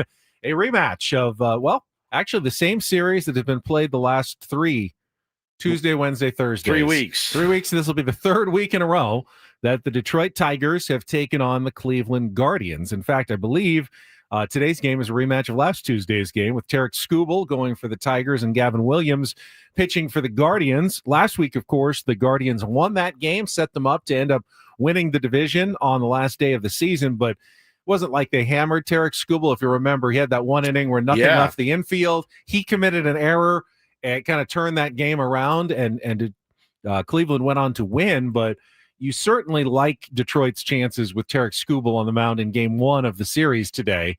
And if you take game 1, you like the chances of the Detroit Tigers to advance and take that series. So I'm kind of leaning still toward Detroit, despite their massive struggles over the last month and a half of the season. Well, I mean, you want to talk about exhaling, right? Like getting into the playoffs for them was such a struggle. And every day it was, how can you be playing this poorly when you guys were, running away with it for so long? How can you be playing so poorly? You're probably not going to get in the playoffs. And, literally by some miracles, they did. They got in. And now, like we talked about all morning, 0. Everyone's 0-0, and with the Guardians, you do get a sense, Ben, out of every playoff team,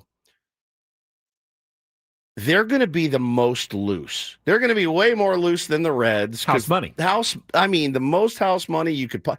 You walked into the casino, the guy gave you, here's 10 grand. Have a great day. You're like, I'm going to have the best day of my life. I can double down on 12s and I can do whatever I want. This is not my money. Have you ever been given house money? No. Oh, yeah. One time when we went to 7 Mile, that was cool. They handed us some chips. They handed me some house money one time, and I had the time of my life playing California-style blackjack. It's exactly what the Cleveland Guardians are going through. They are as loose and as breezy and easy today as anybody on the planet. They're probably the only team in the playoffs that's like, hey, man, it's Tarek Skubal.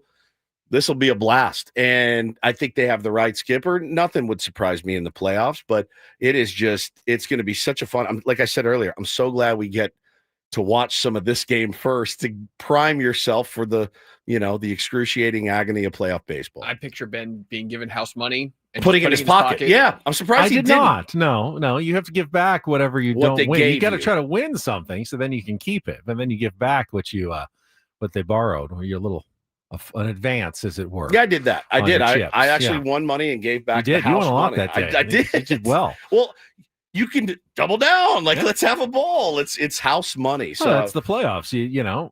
If the cards come out right a couple of days, you get hot. You can make a lot in the postseason. The second game, of course, is Padres Cubs.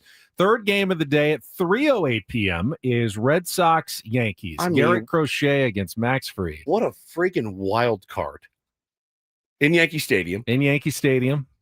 It's honestly, who knows? Who knows with those guys? You gotta like Boston's chances with Crochet going, but Fried is no slouch either. And Aaron Judge, he woke up this morning. You know who's not light and breezy? Aaron Judge. He's not. I mean, the last playoff memory you have of Aaron Judge is dropping a fly ball against the Dodgers in the World Series last year. Also, maybe of not hitting home runs, the way he does in the regular season. And not only just home runs, Ben. The year he put together, the way that he won a batting title, like he is an unbelievable hitter. But he did not wake up this morning like, yes, hell yeah, nice and loose. It's Garrett Crochet, number one. Number two, the specter of your postseason failures haunting you. This is everything. It's everything. It's so much fun. I think in that series, the Red Sox to me are the better overall team. But if the Yankees get home runs from Judge and Rice and Stanton and Chisholm, Rice isn't even playing today. They're unbeatable though when they hit home runs. You just don't know when they're going to hit home runs. Their bullpen's a bit of a question. They have good bullpen arms who didn't throw well down the stretch, which is kind of an interesting combination. But as you said, doesn't mean they won't throw well in the playoffs. They've all done it before. So Yankees are a dangerous team, and that series I think can go either way. Yep. And then finally, 6:08 tonight, the Reds at the Dodgers. Hunter Green pitching against Blake Snell. Going to be the clunker of the day, unfortunately. In what way? You know what way. Reds are going to just smoke them. I would love to be wrong on that one. Would you say that of all the teams... And, this will come back to bite me, of course. Then don't say it. Okay, fine. Yeah. You know what I was going to say? Yeah, I know exactly what you're going to say. Don't say it. Okay, I won't say it. Okay. I'm thinking it, though. That's okay. No, I mean, again, I think the Reds have a little house money. But again, you're going up against but when you free and easy is one thing when you're looking across the field and you're going, okay, it's Riley Green and it's Gleyber Torres. And it's another thing entirely look across the field and go, that's Shohei Ohtani and that's Mookie Betts. That's Freddie Freeman. That's Blake Snell, who, again, I kind of speculated at the beginning of the year, you won't see him pitch early in the year because you don't need April, May, June Blake Snell. Other than Yamamoto, their starters have all pitched like 60 innings. Of course, which is a brilliant strategy as it turns out. Now, it did not get them the West. It did get them the West. It did not get them a first-round bye, which I thought it would. They're going to have to pitch a little bit extra, but who's fresher than that rotation from all of their phantom injuries that they had all season long? Nobody manipulated their roster better than the LA Dodgers. Still ended up having to play in a wild card series, but the strategy was very obvious since spring training, and they did it. It feels like the timing of the playoffs is good for the Dodgers. Mookie Betts, who struggled most of the season, started hitting later in the season. They've gotten most of their guys back. Max Muncy is available. Will Smith is the big question. He's still a bit of an unknown, I believe, going into this series. Isn't he? I don't know if he's going to be on the roster or not. He could return at some point, but I don't think he's expected for at least early in the playoffs. So that was probably the biggest injury that they're facing right now. Ben Rortvedt has been phenomenal for them. So again, they always have guys step up at the right time. Some playoff Kike is a real thing. Guy bats 207 or something regular season, then turns into the greatest postseason hitter of all time. They have plenty of experience. I think they're going to handle the Reds fairly easily. Good games today, no doubt about it. No question. Good games today. Of course, ours will start at 12:08 here on 97.3 The Fan. All right, we'll come back. Last look at the Padres matchup. Getting you ready. Our final thoughts before the playoffs are underway. Coming up next year with Ben and Woods on San Diego's #1 sports station, 97.3 The Fan. First, though, Woods and I want to remind you, we've talked about trust and will a couple of times today, but the important details for you to know. If you have not filled out your estate planning documents and you are in your 30s, 40s, 50s, you have a family, you could potentially be leaving them in a world of hurt if something should happen to you. Yeah, no question, man. They're going to be hurt anyway, and let's at least make that situation for them a little bit easier if you can. Go to trustandwill.com, use the code radio20 when you check out. They'll give you 20% off. And then from there, Benny, you will get your estate documents shipped to you. You will notarize them, and then you will stick it in a drawer and forget it's there. Let your significant other know we've got it. This is it in case anything happens to me. If you want to go a little more detailed, a trust can help your family get access to your funds, your assets as soon as you're gone. If you don't have that, it could take months in probate court, which can be expensive. They'll need to hire a lawyer anyway, but you can avoid all of that by going through the process now affordably with no lawyer's office involved. Again, fill out the questions. It takes you, 20, 30, 40 minutes, whatever, and then you're done. They'll send it to you. Use the code radio20 checkout. Get 20% off all your estate documents at trustandwill.com.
spa with this. And this pool on this roof. This is all for you.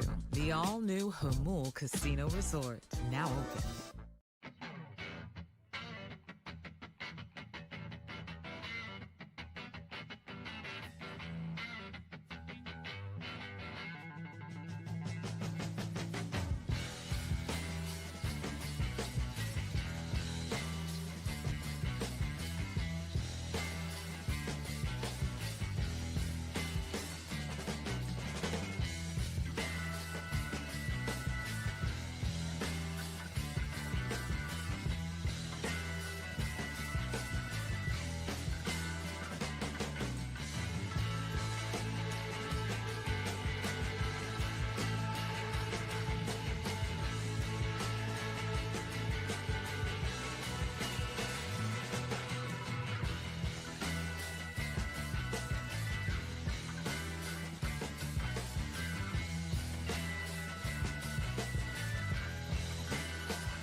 You're nerve-wracked anyway on a day like today. Welcome back, Ben and Woods, 97.3 The Fan. And then you come to work, and your rock, Paul Rindel, is out today. Like, you're already nervous as hell, anxious, a lot going on, press conferences. You're nervous. But our rock, the guy that has steered the ship for Ben and Woods since its inception, keeps me in line, keeps Ben in line, he's out today.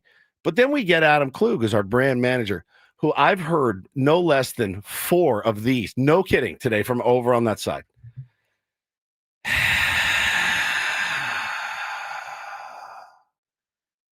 He can extend them. He's got good, super long, good length on the sides. What is going on? Are you okay? I'm fantastic. Are you? Oh God! As he knocks, as I knock my water over. I had to pull my mic over. That was incredible. That was incredible. I'm good. I'm fine. I'm totally calm. I'm good. I mean, are you all right over there? I'm great. Because I'm a nervous pervis, and when he's around, I'm even more nervous. Are you sure you're good? I am positive. I don't even remember what I was sighing about. I don't really. You either. have some logistics issues in not knowing when a potential game 3 could be on Thursday, scheduling things for the radio station. We get it. There's a lot going on this week. We got a viewing party tomorrow. Remember, we're going to be out at Park 101 in Carlsbad. Join us for the game tomorrow. We'll be out there at noon for game 2. Park 101, bi-level sports bar, rooftop deck, huge screens, barbecue, craft cocktails. Not sure Woods will be able to keep any of that down. No. And we're giving away autographed baseballs and an autographed Xander Bogaerts jersey, all presented by Estrella Jalisco Light Mexican Lager. Join us tomorrow at Park 101, located at 3040 Carlsbad Boulevard in the Carlsbad Village. Now, I have made the declaration, was inspired by my friend Billy earlier, to go pull both of my children, not just one, both children from school. There was discussion about should I just get the older one, who is way more into baseball than the younger, and is more apt to at least watch a few innings on the couch without acting like a total beehole, after. But I was then informed by my wife, if you're going to do one, you have to do both. And I said, I agree. Fairsies. It's very important with 2 kids. And I'm wondering, scale of 1 to 10, how bad is this going to backfire on me? Pretty bad. You think so? Well, I just see a scenario in which in the 7th inning, you're outside playing with them. That's not happening. No. That's not going to happen. I'm going to set the ground rules when I pick them up. We have a phone caller right now. you want to get this phone? Oh, let's get to the phone lines. Yeah, get to the phone. Paul in San Diego. Hello, You're next Paul. up here on 97.3 The Fan. Good morning, Tier 1. Did you know this, Paul? Did you hear that exchange when he just knocked over his water bottle? Yeah, I was just calling to make sure my area is like safe and dry and hasn't been destroyed. I think it's okay for now. How's the move going? Dude, we're crushing it. Good. Long day ahead of us, unpacking and everything. But the unpacking is the fun part, I think, at least. Yeah, If it there is. is a fun part. If there's a fun part in the process at all, it's the unpacking. So movers are on their way to the spot right now. I'm way ahead of them in traffic and just listening to my favorite radio show. Now, you're all set up as far as internet? Like, you're not going to get in there, because that's happened to me. I've moved in and like, hey, buddy, we got no internet for 3 weeks or whatever. I told you, I watched the Made DVD for like 3 weeks. You guys are all set up. You'll be able to watch the game and everything. So, kind of. I have access to ESPN on my phone or iPad, like worst case scenario. Our router for our Wi-Fi is being delivered today. So it's a matter of that they could deliver it at noon. They could deliver it at 8 p.m. I don't know. So until that gets there, we can't really do much. Yeah, you can stream on your phone, 97.3 The Fan on the Odyssey app, right, Adam? Okay, yeah, on the Odyssey app. You can listen to it, certainly.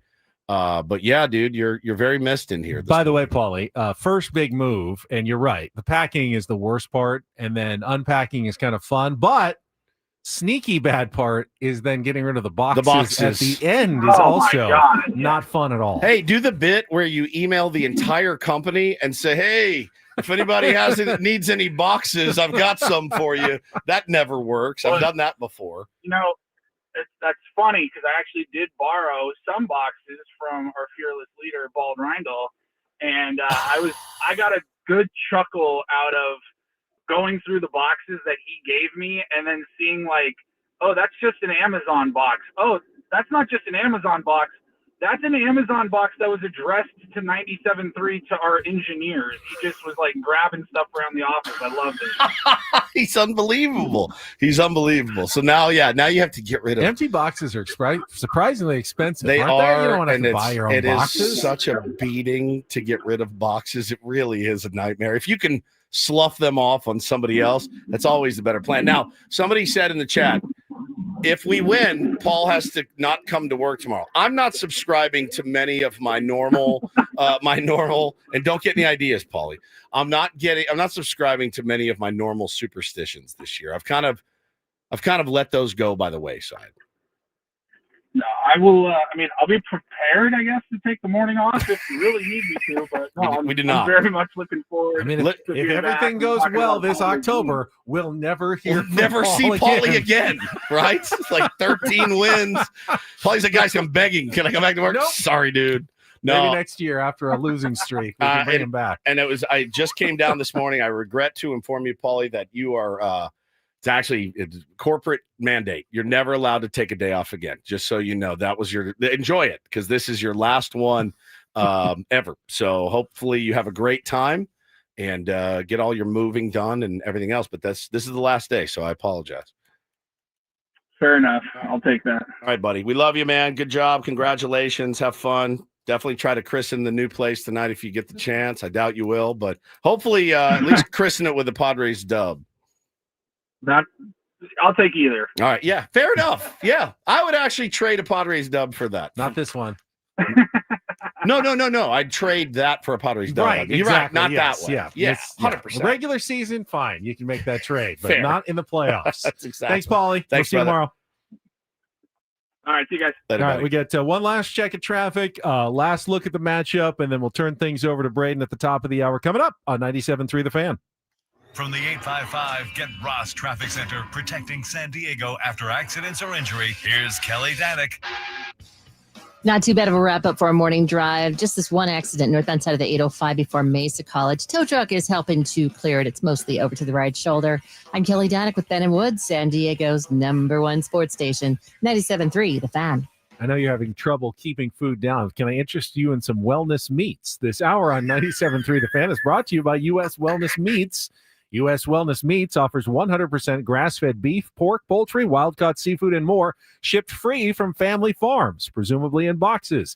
Get 20% off your first order at uswellnessmeats.com. I'm not in the mood right now, per se, for any pork, poultry, or beef. I looked at the menu tomorrow for Park 101, and I also have trouble eating during a big game, but I may have to try some lobster tacos or some of that barbecue, I think.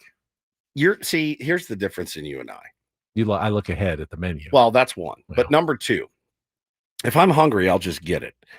If I'm not hungry, I won't eat. If it's free and you're not hungry, you will eat. Oh, yes. There's the difference in you and I. You're not hungry at all. But they're like, hey, it's on us. You're like, I'll take the lobster tacos. If I can't eat, I can't eat. You got to try them, right? And if I'm hungry, I'll eat. They're available. Charisma, I saw that too. They said the barbecue menu online was Thursday to Sunday, although I was told they will have it for Wednesday for the viewing party, I believe. So. Excellent. No, you did not miss Take on Woods today, Guy. It never happened. We pushed it. We'll get to it, I don't know, Friday. Honestly, I just can't see, if things go well, maybe tomorrow is more of a We will show. have Buddy Black in studio tomorrow, I believe, during that 8 o'clock hour, though. So, yeah, things are a little bit different than usual during a playoff week, but looking forward to have Buddy in studio as we break down all the playoffs, and I'm sure he'll have some thoughts on the Padres Cubs game one as well. Again, it's Matthew Boyd, Nick Pivetta. Matthew Boyd, veteran left-hander, 34 years old, has had a pretty solid career.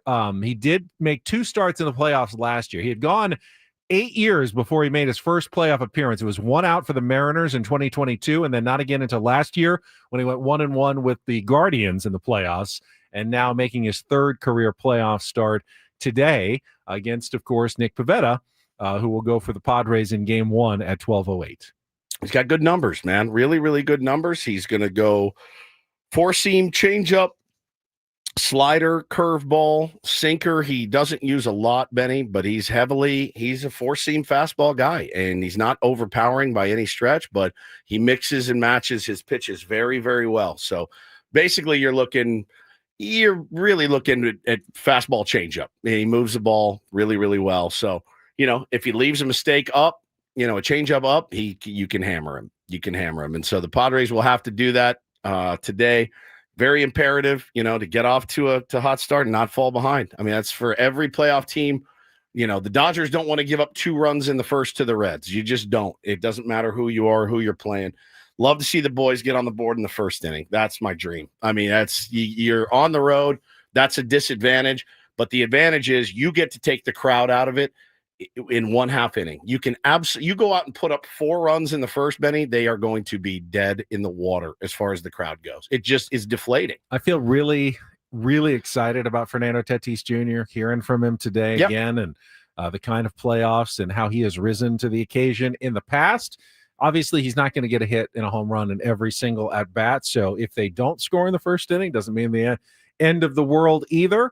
Everybody has to get their feet kind of wet in the playoffs at some point, but I do think Fernando's in a good spot going into this postseason. As do I. I think everybody really is. I think everybody, other than Gavin Sheets, swung the bat pretty well in the last 10 games or so. So, Luis Ariz is another one. I mean, he is a guy that can absolutely flick one out, and the next thing you know, you got runners on first and second with Manny coming up. Manny needs to have a big postseason. It goes without saying.